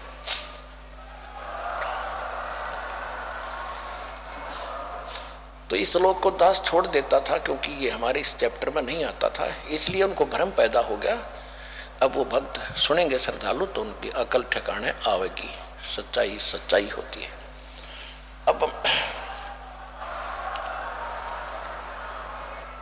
अब हम फिर आते हैं प्रसंग पे 7वें अध्याय के 19वें श्लोक में कि वासुदेव सर्वमिति स महात्मा सुदुर्लभ है। ये बताने वाला कि वासुदेव यानी वो पूर्ण परमात्मा परम अक्षर ब्रह्म ही सब कुछ है, वही पूजना चाहिए, उसको छोड़कर और पूजा नहीं करनी चाहिए इष्ट रूप में। गीता अध्याय नंबर श्लोक नंबर 3 के 12 से लेकर 15 तक, 10 से लेकर 15 तक स्पष्ट किया है। इस संसार रूपी वृक्ष के ऊपर उसके ऊपर आधारित है। उसमें कहा कि प्रजापति ने, ब्रह्मा शब्द नहीं है उसमें, परमात्मा ने सबसे पहले प्राणियों को उत्पन्न करके, मनुष्यों को उत्पन्न करके कहा था कि तुम देवताओं को बढ़ाओ, यज्ञ दान करो और उन यज्ञ के द्वारा देवताओं को बढ़ाओ धार्मिक अनुष्ठानों के माध्यम से, और बढ़े हुए देवता तुम्हें लाभ देंगे। इस प्रकार एक दूसरे को से उन्नत हो। अब जैसे गीता अध्याय नंबर 15 के श्लोक नंबर 1 में जो संसार रूपी वृक्ष बताया है कि ऊपर तो जड़ है, नीचे को तीनों गुण रूपी शाखा है। अब हम कोई पौधा लाएंगे कहीं से आम का या बीज बोएंगे तो हम जड़ उसको उगेगा तो जड़ बनेगी। जैसे हम पौधा लिया नर्सरी से आम का, तो गमले में लगाया या नीचे गड्ढे खोद कर लगाया तो सिंचाई करेंगे जड़ की, और फिर ऊपर वो टहनी मूल की पूजा की और टहनियाँ बड़ी हुई, पेड़ बन गया, उन टहनियों के फल लगे। अब शास्त्र अनुकूल साधना से मूल की पूजा करके मूल भगवान को यानी पूर्ण परमात्मा को इष्ट मानकर पूजा करने से हमारे शास्त्र अनुकूल कर्म बनते हैं, भक्ति कर्म बनते हैं। उनका शुभ संस्कार देते ब्रह्मा विष्णु महेश ही है, क्योंकि ये यहाँ की टहनी है, यहाँ के ये संचालक हैं, यहाँ के ये कैशियर समझ लो। आप कहीं मजदूरी करते हो, किसी फैक्ट्री में लगे हो, सरकार की नौकरी करते हो, आप मेहनत करोगे, आपकी हाजिरी लगेगी, उसके बाद तनख्वाह बन के कैशियर के पास आ जाएगी। कैशियर देगा आपको तनख्वाह, लेकिन देगा वर्क डन, एक पैसा इधर उधर नहीं कर सकता वो। तो इसी प्रकार हम जो शास्त्रानुकूल साधना करेंगे उसके अंदर आता है कि मूल पूर्ण परमात्मा को इष्ट मानकर, और फिर ये मजदूरी है, साधना करनी है, वो अलग चीज होती है। फिर उस साधना का प्रतिफल ये ब्रह्मा विष्णु महेश रूपी टहनी, इनका फल लगेंगे। और गीता अध्याय नंबर 3 के श्लोक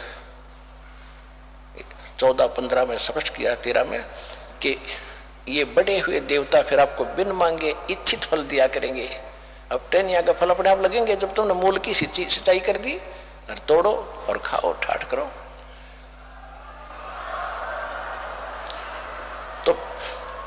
तो ब्रह्मा विष्णु महेश हमारे अध्यात्म मार्ग में इस भक्ति रूपी पौधे के अंग हैं, टहनियां हैं।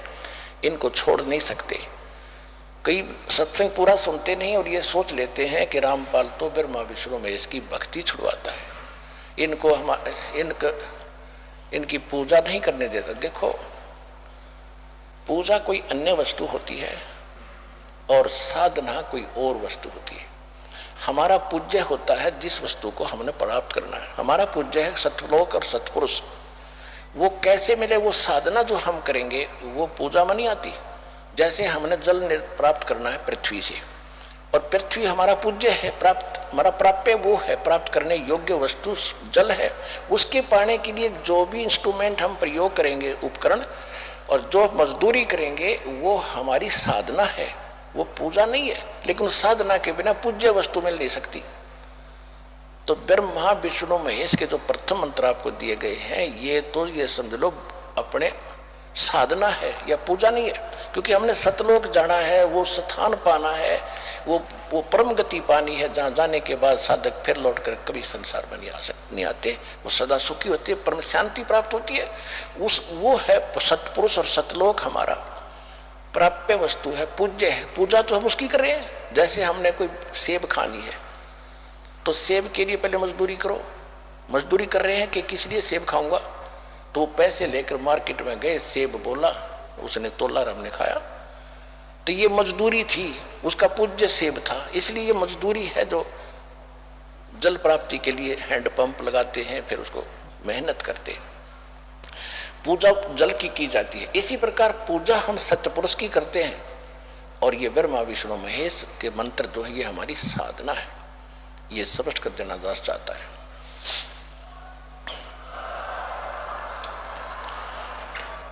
अब हम फिर आते हैं कि बहुनाम जन्मानाम अंते ज्ञानवान माम प्रवृत्ते, और वासुदेव सर्वमिति स महात्मा सुदुर्लभ है कि अर्जुन ये बताने वाला कि वासुदेव ही परमाक्षर ब्रह्म ही सब कुछ है, वह महात्मा तो तुझे बड़ी मुश्किल से प्राप्त होगा। अब सूक्ष्म वेद में क्या बताया है, एक समय एक पंजाब में लुधियाना के पास एक वासियर गांव है, वासियर पिंड, वहाँ का एक बहुत बड़ा किसान सिख जमींदार था, उसका नाम था राम राय। पहले ये सिंह तो गुरु गोविंद सिंह जी के बाद ही ये सिंह ज़्यादा लगाने लगे, पहले अपने ये सिंपल नाम थे अपने जैसे। इनके पहले वाले 9 धर्म गुरुओं के भी ऐसे ही सिख गुरुओं के नाम हैं, सिंपल अपने हिंदुओं जैसे। वो तो कहने का भाव ये कि राम राय नाम का एक 800-900 बीघे का किसान था, जमींदार था, और वहाँ के लोग भगवान की इस वाणी के बड़े ज़्यादा इच्छुक होते हैं, इनकी बड़ी कसक होती है, ये सुनकर बड़े प्रभावित होते हैं, आकर्षित होते हैं। उस समय आदरणीय गरीबदास साहिब जी को परमात्मा कबीर जी सतलोक लेकर वापस छोड़ चुके थे। वो इस ज्ञानी वाणी को उन्होंने लिखवा दिया था। इस वाणी को उनके शिष्य गरीबदास जी के शिष्य पढ़ा करते थे। जैसे आप पढ़ते हो नित्यनेम में, इसमें एक ब्रह्म वेदी आती है, ब्रह्म वेदी, ज्ञान सागर अति उजागर निर्विकार निर्भय निरंजनम।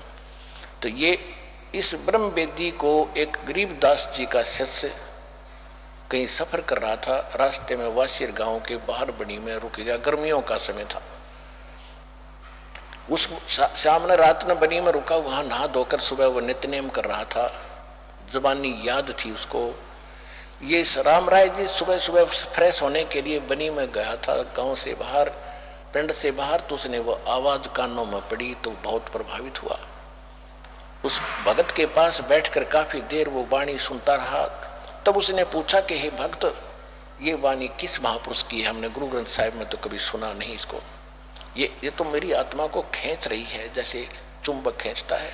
ये किस महापुरुष की है? उन्होंने बताया कि एक गरीबदास साहिब नाम के एक महापुरुष है, महात्मा, गांव छुड़ानी जिले जब थे नहीं, गांव छुड़ानी दिल्ली के पास, वहाँ उस गांव में है। राम राय जी ने पूछा क्या वो महात्मा अभी जीवित है जिन्होंने ये अमरवाणी बोली है? हाँ जी जीवित है। तो उन्होंने सोचा कि ऐसे महापुरुष के दर्शन करने चाहिए। ये सोचकर वो छुड़ानी पहुंचा। छुड़ानी जाकर गरीबदास जी से उनकी काफ़ी देर तक चर्चा हुई। और गरीबदास जी तो परमात्मा को आंखों देख चुके थे, सारा ब्रह्मांड देख चुके थे। उन्होंने बताया, हम सुल्तानी नानक तारे दादू को उपदेश दिया, जात दुलाहा भेद न पाया, वो काशी माहे कबीर हुआ। राम राय जी ने कहा कि भगवान ये महाराज जी, ये बात तो आज तक किसी ने नहीं बताई कि नानक साहब जी को भी बेई नदी पर कबीर जी ही मिले थे। और सचमुच ये ज्ञान आपका जो है तो अनोखा ज्ञान है। परमात्मा ने, गरीबदास जी ने कहा कि ये बातें मैंने अपनी दिव्य दृष्टि से देखी है, परमात्मा की कृपा से मुझे ज्ञान प्राप्त हुआ। ये एक एक वर्ड सत्य है, एक एक शब्द सत्य है। तो क्या कहता है कि हे भगवान, ये ज्ञान तो आज तक किसी ने हमें बताया ही नहीं।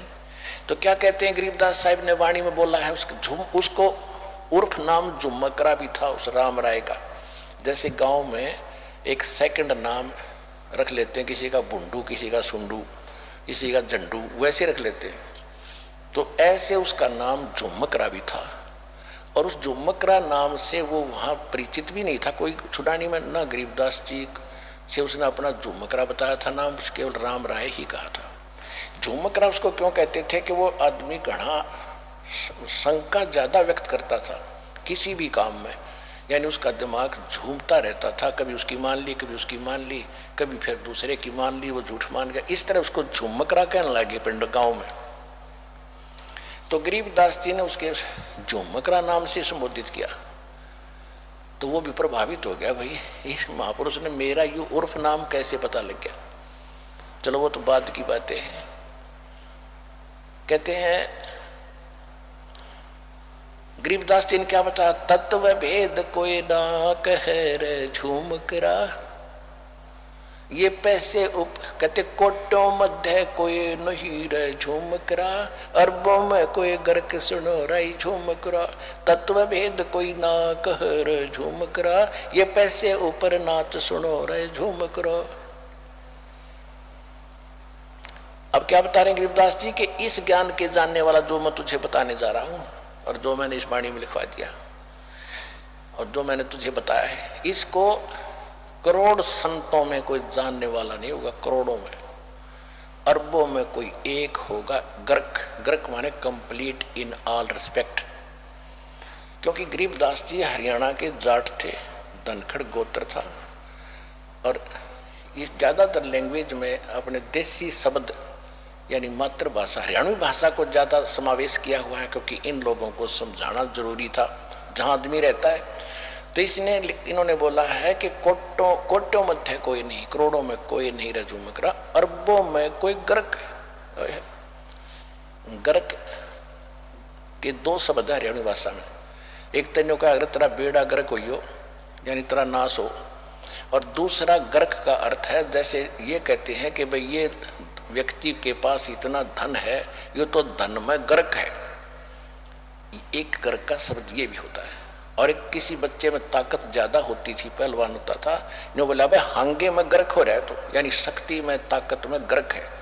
तो यहाँ जिसके पास कंप्लीट स्पिरिचुअल नॉलेज और भक्ति विधि है उसके विषय में कहा है कि कोटों मध्य कोई नहीं रहे झुमकरा, अरबों में कोई गर्क सुनो रही झुमकरा।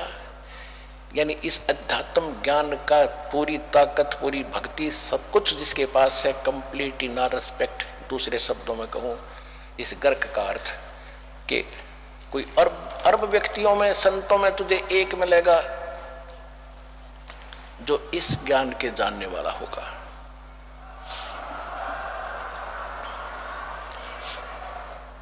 आज विश्व की मानव आबादी, मानव जनसंख्या 7 अरब से ऊपर मानी जाती है, काउंटिंग हो चुकी है। और इस 7 अरब के अंदर ये दास है एक तत्वदर्शी संत विश्व में नहीं है। फिर क्या बताया है कि तत्व भेद कोई ना कहे रे झुमकरा, ये पैसे ऊपर नाच सुनो रही झुमकरा। कहते सब पैसे के ऊपर डमरू पीट रहे हैं, सब अपनी महिमा बनाए फिर रहे हैं, पैसा चाहिए इन संतों ने, इनको किसी मोक्ष से कोई लिंक नहीं, क्योंकि इनको खुद ज्ञान नहीं। औरों पंथ बतावे ही आप न जाने राह। गरीबदास जी कहते हैं औरों को तो गाइड बने बैठे, और खुद मालूम नहीं भगवान कौन है, कैसा है, उसकी भक्ति कैसी है। तो ऐसे नकली संतों ने पूरे विश्व के मानव को भ्रमित कर दिया। गुरुआ गांव बिगाड़े संतो गुरुआ गांव बिगाड़े, ऐसे कर्म जीव कला दिए ईब जड़े नहीं जाड़े, कि ऐसे गलत मार्ग पर इनको लगा दिया भोली आत्माओं को। अब हम समझाते हमारी कोई मानता ही नहीं। पर भी लेन जाते है दुनिया, हमारा ज्ञान किने ना सुनिया। पर भी लेने जाते हैं, कोई केदारनाथ जाता है, कोई वैष्णो देवी जाता है, कोई कहीं, और वहां अपने जीवन से हाथ धो बैठते हैं भोली आत्माएं। और हमारा ज्ञान कोई सुनता ही नहीं, घर बैठे भक्ति करो। ये है सतलोक रूपी, सतलोक आश्रम वाला मिनी सतलोक आपका अमरधाम, अमरनाथ समझ लो, इसने केदारनाथ समझ लो।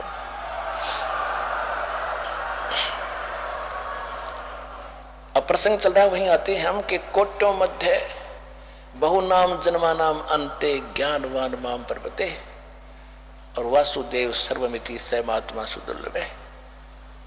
पुरात्माओं, प्रारंभ में दास प्रत्येक पुस्तक को रूबरू कर करके बोलता पीछे था, दिखाता पहले था। तो आम जनता जन ये कहा करती हमारे भक्तों को कि वो कैसा गुरु है, वो तो पुस्तक पढ़ पढ़ कर सुना रहा है। मैं पुस्तक पढ़, भगत भी मुझे कहते कभी ना किसी माध्यम से मुझे बताते जी ऐसा कहते हैं। तो मैं उनसे कहता था भाई कुछ दिन धैर्य रखो बेटा, उनको तो कहने तो बालक है, उन्होंने तो वो टीचर गलत मिले तो 2 दूना 6 पढ़ा रहे। ये 2 दूना 6 को 2 दूना 4 सिद्ध करना है, और ये दिखाए बिना कोई मानने को नहीं। अब दास आपको 2.5-2 घंटे का सत्संग वर्बली कर रहा है, सारे सब लोग बता रहा है। अगर ये बगैर दिखाए आपको पहले बताता तो एक नहीं सुनते, उठकर चले जाते आप लोग। पहले आपको पहले के बच्चे की तरह उंगली लाला पढ़वाया, ये देख ये देख, ये लिख रखा है, यूँ लिखा, ये वेद में, ये गीता में, ये पुराण में, ये कुरान में, ये वेदों में, ये भगवान ने बताया। अरे बाप सुनने लायक हो गए तो दास आपको ऐसे अनमोल वचन और सुनाया करेगा जो आज तक अभी कम उस कोर्स में नहीं आए हैं, जो परमात्मा की वाणी समझाया करेगा। तो समझने के योग्य बनाने थे पहले आपको, इसलिए प्रमाण दिखाने थे। ये पहले दास सन 1994 से लेकर सन 2000 तक 1 तक परमात्मा की वाणी जो सूक्ष्म वेद से ज्ञान देता था, लेकिन जिनको लाभ हो गया वो तो मानते थे भगवान कबीर जी, क्योंकि उनके पास विकल्प नहीं बचा था, बाकी अन्य नहीं मानते थे। 2001 में परमात्मा से विनय की इस दास ने कि परमात्मा, ये तो अंडरस्टूड आप परमात्मा है, लेकिन आपको परमात्मा कैसे सिद्ध कर पाएगा ये दास। एकदम प्रेरणा हुई कि वेद मेरा भेद है, मैं ना वेदन के माही, और जौन वेद से मैं मिलूँ ये वेद जानते नहीं। अब वेद तो हमारे पास थे नहीं, गीता थी मंगवाई, देखा। जब भगवान ने ये बोल रखा कि मेरी महिमा है सारी, तो अवश्य इसमें कोई बात जरूर पावेगी कि भगवान का वचन गलत नहीं हो सकता। जब देखा गीता जी ने, हम यही मानकर पढ़ रहे थे कि कृष्ण जी ने बोला, तो वो कह रहा कि कोई और परमात्मा है, उसकी शरण में जा। 18वें अध्याय के 62वें श्लोक में गदगद आत्मा होगी कि अवश्य मेरा भेद मिलेगा। फिर नए सिरे से गीता को पढ़ा, नए सिरे अनुवाद किया। आज आपके पास गहरी नजर गीता के रूप में उपलब्ध है। ये वास्तविक अनुवाद है गीता जी का।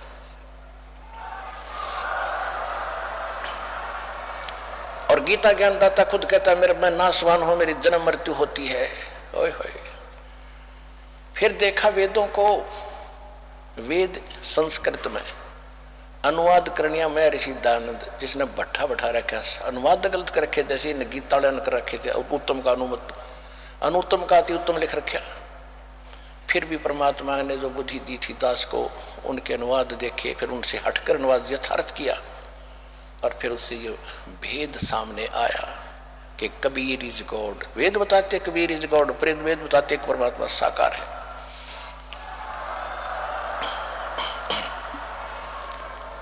अब हम आते उस प्रसंग पे। अब गीता ज्ञान दाता कहता है कि जब तत्वदर्शी संत तुझे मिल जाएगा और वही बताएगा कि कौन है वो परमात्मा और कैसा है वो भगवान, वो तत्वदर्शी संत गॉड गिवन स्पिरिचुअल नॉलेज से का जानकार है, नॉन है। तो यहाँ गीता अध्याय नंबर 20, 21, 22 और 23 में क्या लिखा है? गीता ज्ञानदाता कहता है कि ये जो अन्य देवताओं की पूजा करते हैं वो मेरी पूजा ही मानकर कर रहे हैं। जैसे हम श्याम जी ने पूजा करते, वो पूजा भगवान की मान रहे थे कि भगवान की भक्ति, भगवान रूप में ये पूजते हैं, ये भगवान की भक्ति कर रहे हैं। लेकिन ये इन अन्य देवताओं की जो पूजा करते हैं बुद्धिहीन बेबुद्धि के लोग, इन देवताओं को मैंने ही कुछ निर्धारित सीमित सी वो दे रखी पावर, उसी से ये आपको लाभ देते हैं, लेकिन ये मेरे द्वारा ही विधान किए हुए नियम से चल रहे हैं। और ये मूर्ख लोग इन देवताओं की पूजा करके ये अक्षणिक लाभ प्राप्त करते हैं और अपने वाली को कहता है कि मेरी जो पूजा इनसे अच्छी तो मेरी पूजा है, वो करें तो अच्छा है। फिर अपने को भी कहता है वो भी अनुत्तम है, क्योंकि वास्तविक पूर्ण परमात्मा की पूर्ण मोक्ष और वास्तव परम शांति प्राप्त करने के लिए तत्वदर्शी संत के लिए ऑप्शन छोड़ दिया। तो वो तत्वदर्शी संत या तो भगवान थे या दास, कुछ महापुरुषों के शुभ नाम आपको बताता, वो थे आदरणीय धर्मदास साहिब जी,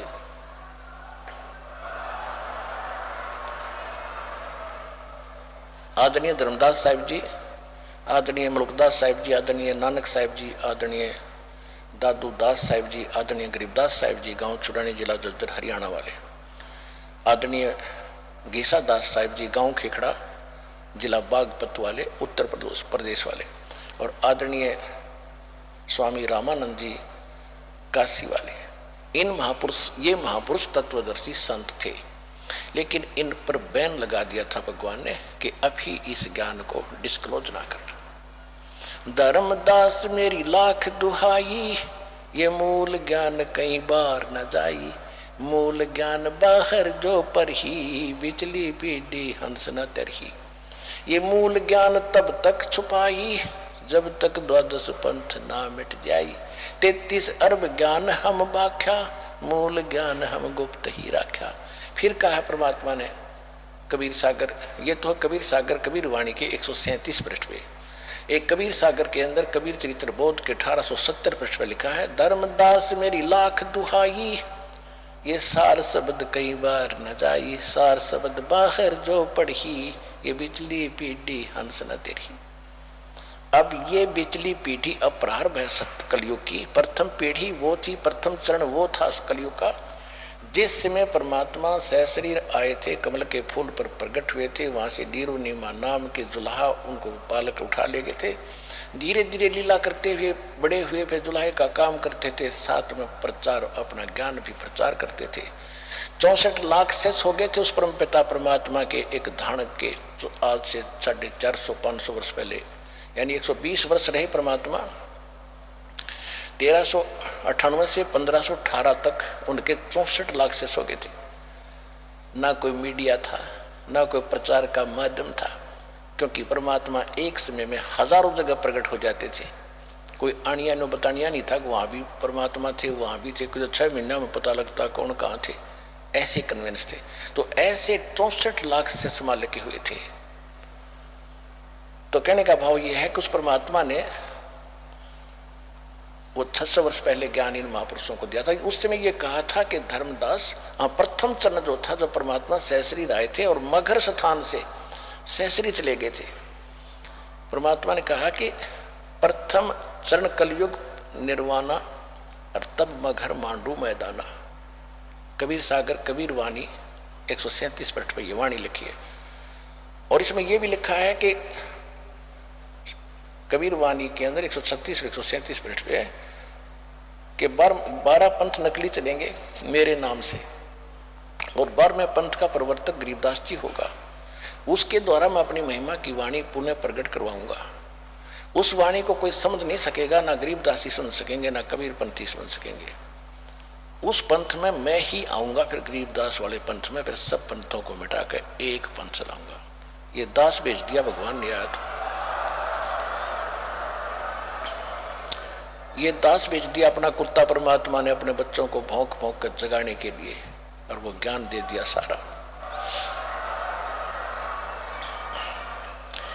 तो ये प्रथम चरण वो था कलयुग का। और फिर पिछली पीढ़ी बता दी कि एक बार काल का और परमात्मा का संवाद हुआ था। काल ने कहा था आप कहाँ जा रहे हो। पहले तो बकवास करी थी, तो भगवान के सामने इसकी पार नहीं बसाई, तो इसने फिर फरियाद करी थी कि परमात्मा कहाँ जा रहे हो, कि मैं नीचे जाऊंगा और तेरी पोल खोल लूंगा, सब्जियों को बताऊंगा तू भगवान नहीं है, तू काल है, तू कपटी है, या छुपा बैठा है, तेरा किसी को मालूम नहीं, तेरा भेद बताऊंगा, और सत भक्ति दूंगा जो मेरे को मालिक ने दी है। परमात्मा अपने को छुपा कर यहाँ लीला करे थे। यदि उस काल को पता चल जाए स्वयं भगवान खड़े हैं तो कलेजा फट जाता, उसका हार्ट अटैक हो जाता। तो इसलिए मालिक छुप कर आए, अपना भेद छुपा कर अपने आप को एक दास बताए कर यहाँ लीला करे हमारे लिए। तो उसने कहा कि आप क्या क्या करोगे, कैसे करूँगा, एक सतनाम दूंगा और सबको पार कर दूंगा। सब यहाँ से तेने क्या हाल कर रखा है, इनका हाहाकार मचा हुआ है। तो फिर इसने विनय की थी कि 3 युगों में जीव ना ले जाना भगवान, चौथे युग में कितने ले जाना। परमात्मा को मालूम था कि सतयुग त्रेता द्वापर में ये दुखी नहीं होंगे, और जब तक ये दुखी नहीं होंगे इतना मुझे पहचानेंगे नहीं। ये पूजा जैसे दास पूजा कर रहा था रामकृष्ण बाबा श्याम जी हनुमान जी की, और घर में सुख हुआ, पढ़ा, नौकरी लग गया, ब्याह हुआ, बेटा बेटी हुई, सारे सुख हो गए। और हम सोचा करते थे फिर ये श्याम जी दे रहा है, कभी हनुमान जी कृपा कर रहे हैं, कभी विष्णु जी कृपा कर रहे हैं, और ये मिल रहा था प्रारब्ध। तो परमात्मा ने ये बताया कि जब तक तुम किसी की पूजा करते रहो, तुम्हारे पुण्य चलते हैं, तो भगवान आपको सुख देता ही रहेगा, चाहे उसको गाली देते रहो। और जब पुण्य समाप्त होंगे, जब देखना जिन पूजाओं को तुम कर रहे हो वो कोई भी कुछ भी साथ आपको नहीं दे पाएगी। तो सतयुग त्रेता द्वापर में इनके पुण्य चलते हैं, और ये किसी की भी पूजा करते सुखी नजर आते हैं। इसलिए भगवान की यथार्थ ज्ञान को स्वीकार कोई करने वाला था ही नहीं। इसलिए परमात्मा ने काल को कह दिया ठीक है तथास्तु। चौथे युग में फिर काल बोला ऐसे कर दूंगा इनको, ये भक्ति योग्य नहीं छोड़ूंगा, विकारी बना दूंगा, पत्थर पूजन पे लगा दूंगा, तीर्थ बनवा दूंगा, और इनकी ऐसी बुद्धि भ्रष्ट कर दूंगा, तेरा ज्ञान नहीं सुनेंगे। इसने दूसरी बात ये कही थी कि परमात्मा ने कहा था चौथा युग जब कलयुग आवेगा तब मैं अपना एक दास बेचूंगा। परमात्मा छुप कर ही बोलते हैं। तो इसने एक प्रार्थना की थी कि भगवान पहले मेरे कलयुग में पहले मेरे वंश मेरे दूत चले जा प्रचारक, उसके बाद अपने भेजना। परमात्मा बोला तथास्तु भाई, चलिए अभी तेरी मान ली। उसने चतुरता तो यह करी थी कि सब ने ऐसा कंडम करवा दूंगा, झूठे पंथ बना के नकली पंथ चला के ये हजूर साहिब और फलाना साहिब क्या करेंगे, कख इनके पास नहीं, तो सारे भक्तिहीन होकर मेरे मुख मांगेंगे। परमात्मा को मालूम था कि पहले अगर इसके दूत नहीं जाएंगे तो फिर हम भिन्नता कैसे बताएंगे। परमात्मा बोले तथास्तु। अब आप देख रहे हो आज तक के जितने ऋषियों ने जो अनुभव बताया वो पुराणों में विद्यमान है। आज तक के जितने पंथ चल रहे आचार्य शंकराचार्य, इनका ज्ञान आपके पास है। ये राम और कृष्ण तीनों देवताओं ब्रह्मा विष्णु महेश को पूजा बताते, इनको फाइनल मानते। और ये जितने निरंकारी पंथ या और जैसे हिंदू धर्म में चल रहे हैं ये, और या राधा स्वामी पंथ, इससे निकली हुई सच्चा सौदा सरसा वाले पंथ, ये क्या ज्ञान बता रहे हैं, ये सतलोक की महिमा गाते हैं। तो मालिक को मालूम था कि मेरा दास बाद में जाएगा, और ये अपना अनुभव बनू कर इनकी पुस्तकें छप चुकी होंगी, फाइनल हो चुका होगा। फिर वो बोल नहीं सकते कि हम ये ज्ञान नहीं देते, हम ये नाम नहीं देते। मेरा दास जाएगा, इनकी पोल खोल लगा, ऐसा इंस्ट्रूमेंट दूंगा उस दास को बना करके। अब ये प्रोजेक्टर और ये टेलीविजन, डीवीडी, ये चिप, यानी ये अभी परमात्मा ने दिए हैं और आपको शिक्षित किया, पहले आपको योग्य बना सदग्रंथों को समझने के लिए, और फिर ऐसे इंस्ट्रूमेंट दे दिए, हाथों हाथ सच्चाई दी। तो परमात्मा ने पहले निर्धारित कर दिया था। धर्मदास जी ने कहा था कि भगवान आप तो कह रहे हो कि कलयुग के मैं पार करूंगा, गणों को पार करूंगा, ये अब तो कलयुग का अच्छा समय चल रहा है, अब भी आपकी कोई नहीं मान रहा। सन 1398 सन 1518 के बीच की बातें धर्मदास जी कर रहे हैं। परमात्मा ने कहा कि कलयुग बीतता है 5500 बात। कहते हैं चौथा युग जब कलयुग आई तब हम अपना अंश पठाई, काल फंद छूटे नर लोई सकल सृष्टि परवानिक होई। धर्मदास जी को भगवान बता रहे थे कि चौथा युग जब कलयुग आओगा, मैंने उससे कहा था काल से, और सारी सृष्टि नाम लेगी और काल का फंद छूटेगा। फिर धर्मदास जी ने यह प्रश्न किया था, भगवान ये कैसी बात बनेगी? तो कहा था कलयुग बीतता 5500 घर घर देखो बोध विचारा, सतनाम सब ठोर उचारा। कलयुग बीते 5500 पाचा, तब ये वचन मेरा होगा साचा। कलयुग बीत जावे जब एता, सकल प्राणी परम पुरुष पद चेता।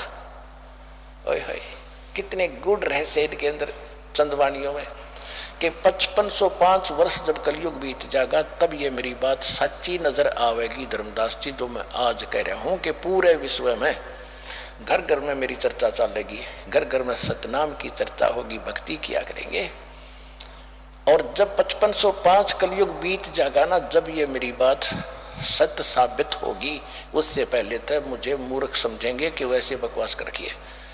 सारी सृष्टि उस परम पद, परम पुरुष, उस परम पुरुष पद चेता। गीता अध्याय नंबर 15 के श्लोक नंबर 4 में जिसके विषय में कहा है कि तत्वदर्शी संत की प्राप्ति के उपरांत परमेश्वर के उस परम पद की खोज करनी चाहिए, जहां जाने के बाद साधक फिर लौटकर कभी संसार में नहीं आते, और केवल उसी की पूजा करो, वो परम पद। अब यहां बताया है कि कलयुग बीतता है 5500 पाचा, तब ये वचन मेरा होगा साचा।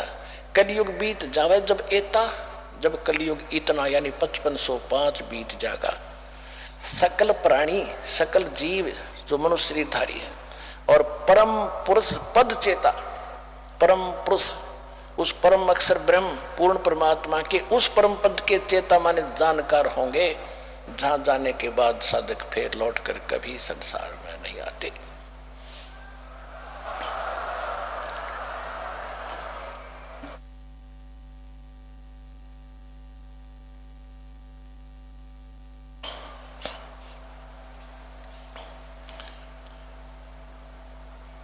तो उसमें काल ने कहा था कि पहले मेरे दूत जावे संत और पीछे तेरा आवे।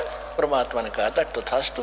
तो फिर उसने कहा था, क्योंकि कबीर साहब जोग जीत अपने पुत्र के रूप में खड़े थे वेश में, तब उस काल ने कहा था जाओ जोग जीत संसारा, और जाइयो जोग जीत संसारा, उसमें चले जाना कलयुग में, चौथे युग में। और जीव ने माने कहा तुम्हारा, जीव तुम्हारा कहा न माने और हमरी ओढ़ हो बाद बखाने। और क्या कहा था कि तीर्थ व्रत और धाम बनाऊं या विद जीवों को भरमाऊं, और अनेक पंथ चलाऊं या विद जीवों को भरमाऊं। और फिर परमात्मा ने कहा था कोई बात नहीं, तो आप अपना काम करना, हम अपना करेंगे।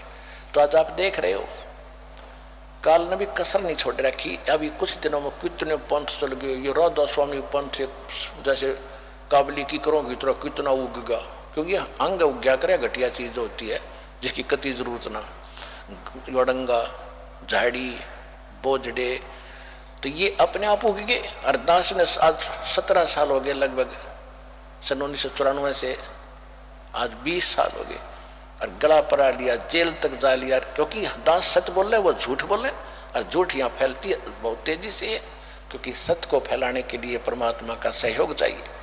उसमें काल का साथ है, वो तो फैलेगा, सब ने स्वीकार है। जो कहे हाँ जी ठीक है, उधर भी काल, सुनने वाला भी काल, सुनाने वाले भी काल, यानी सुनाने वाला भी काल का दूत, सुनने वाले बेचारे वो विद्यार्थी होते हैं, उनको जो टीचर बताओ उनको ऑब्जेक्शन नहीं, तो ऐसे बैठा दिया। अब ये ज्ञान फैलेगा, परमात्मा की सबको जरूरत है। जो नकलियों के फंस रहे हैं उनका भी कदे अकल में आवेगी, क्योंकि ना आवेगी दुखी हो होंगे। ईवान लग रहे हैं 20-20 साल, 30-30 साल, 40-40 वर्ष राधा स्वामी धन सतगुरु में रहकर अब सर्वनाश कराकर यहाँ आते हैं, इस ज्ञान को समझकर अब रोते हैं कि हमने तो नाश कर लिया। हे भगवान, हमारा तो बेड़ा गर्क हो गया, कभी सत्यानाश हो गया। हम उनसे एक प्रार्थना करते हैं, वहां तुमने 20 वर्ष खो दिए, या 20 महीने दे देना दास को और फिर देखना खेल। 20 महीने।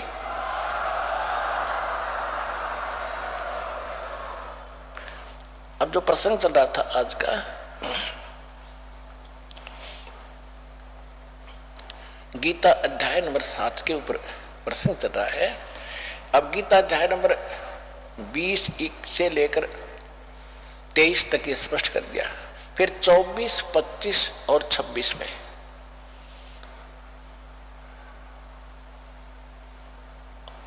अन्य अपने सत्र का इसने ऊटपटांग बातें कही है जो हमारे इस कोर्स की जरूरत नहीं। 7वें अध्याय के 29वें श्लोक में इसने क्या कहा है कि जरा मरण मोक्षाय यतन्ति ते, जरा मरण मोक्षाय माम आश्रिता यतन्ति ये ते तत्ब्रह्म विदु कृष्णम अध्यात्म कर्म च अखिलम।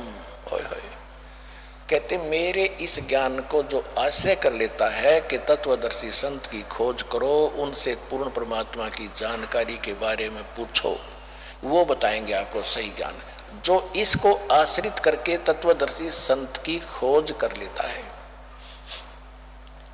उसके पश्चात वो केवल जरा और मरण से के कष्ट से छूटने का, मोक्ष प्राप्ति का ही प्रयत्न करते हैं। क्यों करते हैं? क्योंकि ते ब्रह्म तत्विदु, वो तत्व ब्रह्म से परिचित हैं, तत्व ब्रह्म से, और सारे धातु से परिचित है, सब कर्मों से परिचित है। कैसे कर्मों से परिचित है? जैसे एक समय अध्यात्म तो आपको बताई दिया, ए से लेकर जेड तक गिनती दास ने कर दी। ब्रह्मा विष्णु में इसकी क्या स्थिति है, सरपुरुष कौन है, 21 ब्रह्मांड का स्वामी ये ब्रह्म है।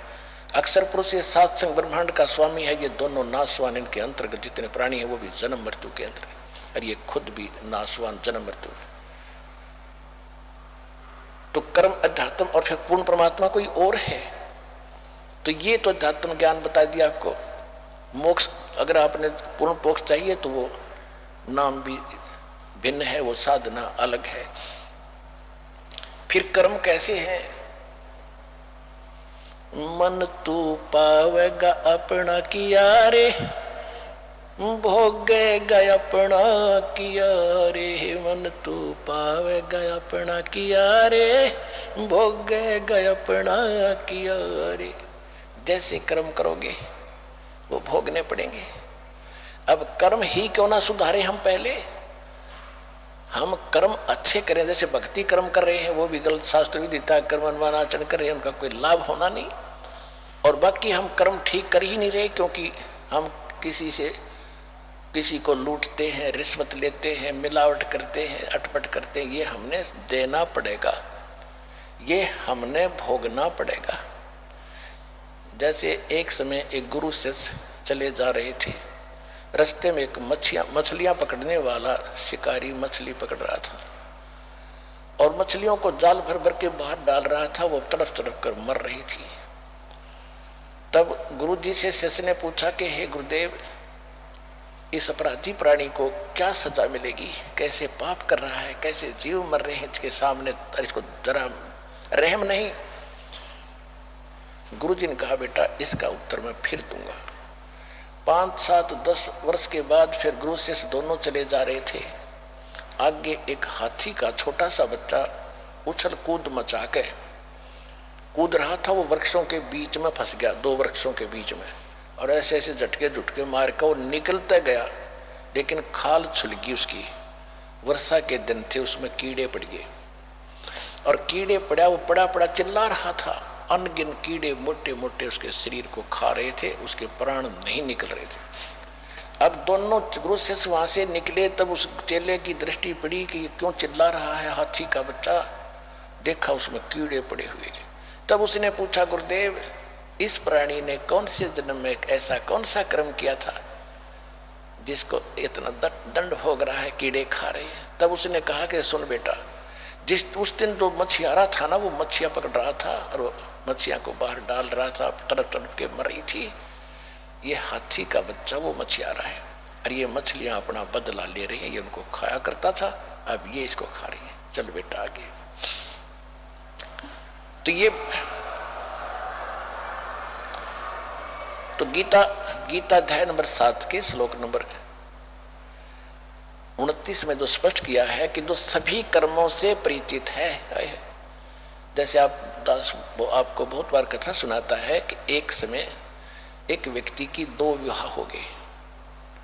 पहले वाली से पत्नी से एक पुत्र हुआ, दूसरा विवाह किया तो उन दोनों को दूसरी के भी पुत्र उत्पन्न हुआ, पहले वाली की मृत्यु होगी।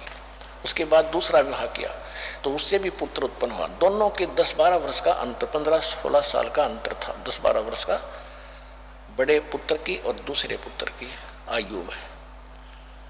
तो किसान की मृत्यु होगी। बड़े का विवाह हो चुका था, छोटा भी 10-12 वर्ष का था। छोटे वाला किसी कारण से रोगी हो गया, संपत्ति का बराबर का अधिकारी था।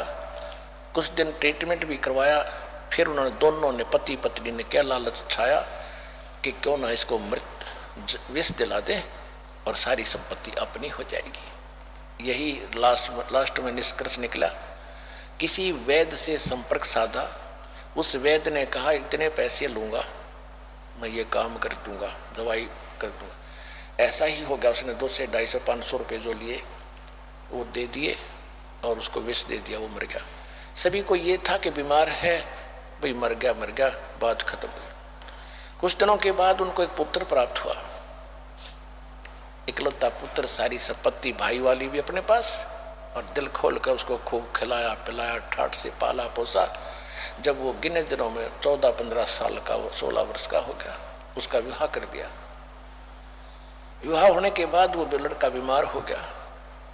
उसका सब जगह इलाज कराया उन्होंने, क्योंकि वो अपना बेटा था। इसलिए देश विदेश में जिसने जो मुँह मांगा, झाड़ फूक सब कुछ करवा ली, आधी संपत्ति बेच कर लगा दी। लड़का खाट पकड़ गया, कोई रिकवरी नहीं हो रही थी, स्वास्थ्य में सुधार नहीं। एक दिन उसका पिता उसके पास बैठा था, मत्था पकड़े, क्या होगा भगवान, इकलौता पुत्र, ये जीवेगा नहीं। तब उस लड़के ने कहा कि भाई साहब, अपने पिता को कहा, भाई साहब अब मेरा जो है तेरा और मेरा अकाउंट बराबर होगा, लेन देन बराबर हो चुका है, लकड़ी और कफन के पैसे शेष हैं, उनकी व्यवस्था कर ली। अब उसने देखा कि लड़का इतना दुखी हो रहा है, ऐसा इसकी बुद्धि काम नहीं कर रही, पिता को भी भाई कह रहा है। उसने कहा नहीं बेटा मैं तेरा पिता हूँ। अक नहीं तू मेरा भाई है। कि नहीं आपको बेटा पहचान में नहीं आया, देख मैं तेरा बाप हूँ। नहीं, तो मेरा वो भाई है जिसने मुझे जहर देकर मारा था, याद है तेरा वो कहानी। आज मैंने अपनी पाई प्राप्त कर ली है, तैने जो मेरी संपत्ति हड़प करी थी वो मैंने खर्च करवा ली है, और अब तेरा मेरा हिसाब बराबर हो गया। तब उसने कहा कि भाई वहाँ खुल गई, फिर तो कहा अब मेरी मृत्यु है, कोई नहीं रोक सकेगा मुझे। तब उसने कहा कि एक बात बता दे भाई साहब, तेरी बात सारी सच्ची, मेरी आँख खुल गई, मेरा तो कुल नाश हो गया, तू मर गया तो कुछ नहीं मेरा पीछे, या संपत्ति के काम आई जो शेष बची है। पर एक बात बता, मैंने जैसा जुल्म किया था वो तो मेरे को मिल गया, ठीक है, मैंने तो अपना कर्म किया, पा लिया। लेकिन ये लड़की जो कन्या तेरे ब्याही आई है, तेरी पत्नी है, इसने के पाप कर दिया, अब ये जिंदी जलाई जाएगी। क्योंकि उस समय सती प्रथा जोरों पर थी, मरने वाले की पत्नी साथ फूकी जाती थी उसी चिता में। तब उसने बताया कि वो वैद्य कहाँ है, डॉक्टर जिसने मुझे विष दिया था, कि तेरी मृत्यु के 4 वर्ष बाद उसकी मृत्यु हो गई थी हार्ट अटैक से। उसने कहा, लड़के ने कहा कि ये वही दुष्ट आत्मा है जो आज मेरी पत्नी रूप में आई हुई है, अब यह जिंदी फूकी जाएगी, इसको यही सजा पर्याप्त है।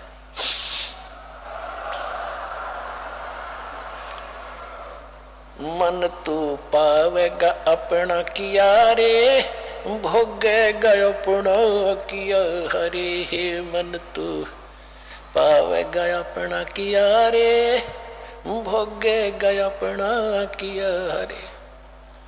भाई मीरा बाई को मारन लगे जहर का प्याला प्यारे, मीरा बाई को मारन लगे जहर का प्याला प्यारे। पीवत ही अमृत हो लग गया, हो गया सर्द ही और मन तू पावे गया अपना किया रे, भोगे गया अपना किया रे।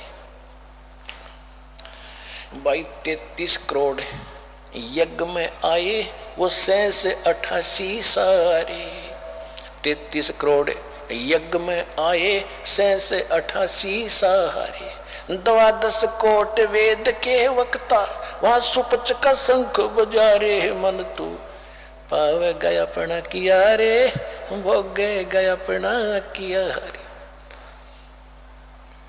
अब क्या बताया है सूक्ष्म वेद में गरीबदास जी की वाणी में, ये कर्म आपको बता दिए, ऐसे करोगे तो ये फल मिलेगा। यदि भक्ति करोगे, जैसे मीराबाई को मारन लगे और विष का प्याला प्यारे और पीवत ही अमृत बन गया वो भक्ति के कारण, और हो गया ठंडक ही आरे। या तो विष ने मार डालना था और उस बाई ने जब पिया तो ठंडा हृदय हो गया, जैसे ठंडा शीतल जल अमृत पी लिया हो, विष ने असर नहीं किया। कि तुम भी ऐसी भक्ति करो, ऐसे कर्म करो, मालिक तुम्हारा साथ दे, विशेष आपत्ति में आपके साथ रहे और भी सुख दे। फिर क्या बताया है भाई, 33 करोड़ यज्ञ में आए 88 सारे, 12 कोट वेद के वक्ता वहां सुपच का शंख बजा रे, मन तू पावे गया अपना किया रे, भोगे गया अपना किया रे। जब पांडवों ने एक अश्वमेघ यज्ञ की थी श्री कृष्ण जी के निर्देशानुसार, और उसमें एक शर्त रखती थी कि यज्ञ की संपूर्ण होने की एक पहचान होगी, एक शंख रख दिया 5 मुख का और अलग से सुसज्जित स्टेज बना के रख दिया कि जब कोई पहुंचे हुए महापुरुष भक्त, सत्य भक्ति करने वाले सतगुरु के भक्त, सत साधक यहां भोजन कर लेंगे तो ये शंख अपने आप बजेगा। शंख बज गया तो समझो तुम्हारी यज्ञ संपूर्ण, और जिस उद्देश्य से ये यज्ञ की जा रही है वो दुख दूर होंगे। कौन से? युद्ध में जो पाप करे थे और युधिष्ठिर को बुरे सपने आए थे, उसका समाधान बताया था श्री कृष्ण जी ने। तो उसके उपलक्ष्य में उन्होंने सारे पूरे विश्व के साधु संत महात्मा और 33 करोड़ देवता, 88,000 ऋषि, 12 करोड़ ब्राह्मण जिनको वेद कंठस्थ याद थे, 12 कोट वेद के वक्ता उस यज्ञ में आए। 56 करोड़ यादव वहां पर थे। श्री कृष्ण जी सबने भोजन खा लिया, शंख नहीं बजा। और फिर एक बाल्मीक नीचे कुल साधु, जिन शंख पचायन पूरा नादू। अब शंख सुदर्शन ने वहां भोजन खाया और शंख की आवाज पूरे स्वर्ग तक गई। कहते वो सुदर्शन कौन था? अब जो सत्संग आज का चला था कि सत्संग सतगुरु करते हैं, भगवान कर सकते हैं, तो उस समय परमात्मा स्वयं करुणा में नाम से आए हुए थे। केवल सुदर्शन जी ने, उस सुपच ने, एक छोटी जाति वाले बाल्मीक जाति वाले ने परमात्मा कबीर जी करुणा में रूप में, गुरु रूप में स्वीकार किए थे। उन्होंने ये भक्ति की थी जो प्रथम 5 नाम की जो दास आपको देता है, वो तो बाद में फिर दिए जाते हैं मंत्र लास्ट के, जब उसको पार ही करना था वो दिए थे। तो उस समय इन प्रथम मंत्रों की भक्ति वो कर रहा था, और वहाँ 33 करोड़ देवता, 88,000 ऋषि, 12 करोड़ ब्राह्मण आगे बैठ गए थे। उनसे शंख यानी यज्ञ पूर्ण नहीं हुई थी। और सुपच ने वहाँ परमात्मा वैसे तो अलग कहानी, फिर भी मालिक ने अपने बच्चे को महिमा दी है। क्या बताया है भाई, 33 करोड़ यज्ञ में आए 88 सारे, 12 कोट वेद के वक्ता वहां सुपच का शंख बजा रे, मन तो पावे गया अपना किया रे, भोगे गया अपना किया हरे। तो ये बताना चाहते हैं कि तुम ऐसे कर्म करो भक्ति के, दुनिया में नाम भी हो, तुम्हारे काम भी सरें, तुम पर कोई आपदाएं भी असर ना करें, और आपके ये सारे 3 ताप का भी नाश हो।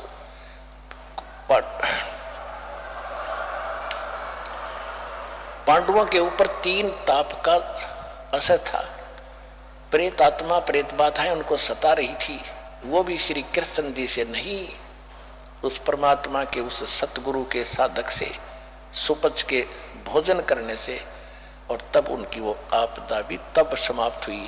तुम कौन राम का जपते जापम, तात कटे न तीनु तापम। बंदी छोड़ हमारा नामम, अजर अमर है अस्थिर ठामम। तो परमात्मा कहते हैं, जय सतगुरु की संगत करते सकल कर्म कट जाई, अमरपुरी पर आसन होते जहाँ धूप ना छाई।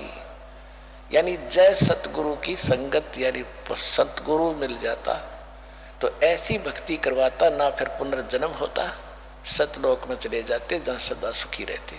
तो वो सतगुरु आज ये दास आपके सामने है,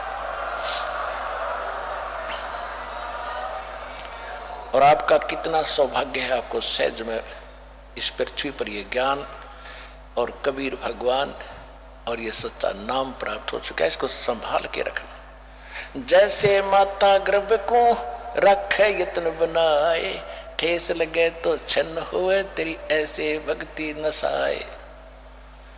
इस ज्ञान को, इस भक्ति को प्राप्त करके ये मर्यादा अवश्य पालन करना। इसके लिए संकेत कर रहे हैं कि जैसे किसी बेटी बहन को गर्भ रहता है और फिर वो कितनी चिंतित होती है कि हे परमात्मा, मेरा लाल रूपी गर्भ किसी ऊंचे नीचे पैर टिकने से या गलत खाने पीने से खराब ना हो जा। वो रात को भी जब करवट बदलती है, अचानक फड़क के उठती है, कहीं बच्चे पर दाब तो नहीं लगी, भगवान सतर्क होती है। तो कहते जैसे माता गर्भ को रख है यत्न बना और ठेस लगे तो नाश हो जाएगा, तेरी ऐसे भक्ति नशा। तो इस प्रकार आपने भक्ति भी करनी है, मर्यादा में भी रहना है, आखिरी सांस तक सतलोक में आश्रम में आना है, आपका कल्याण हो जाएगा।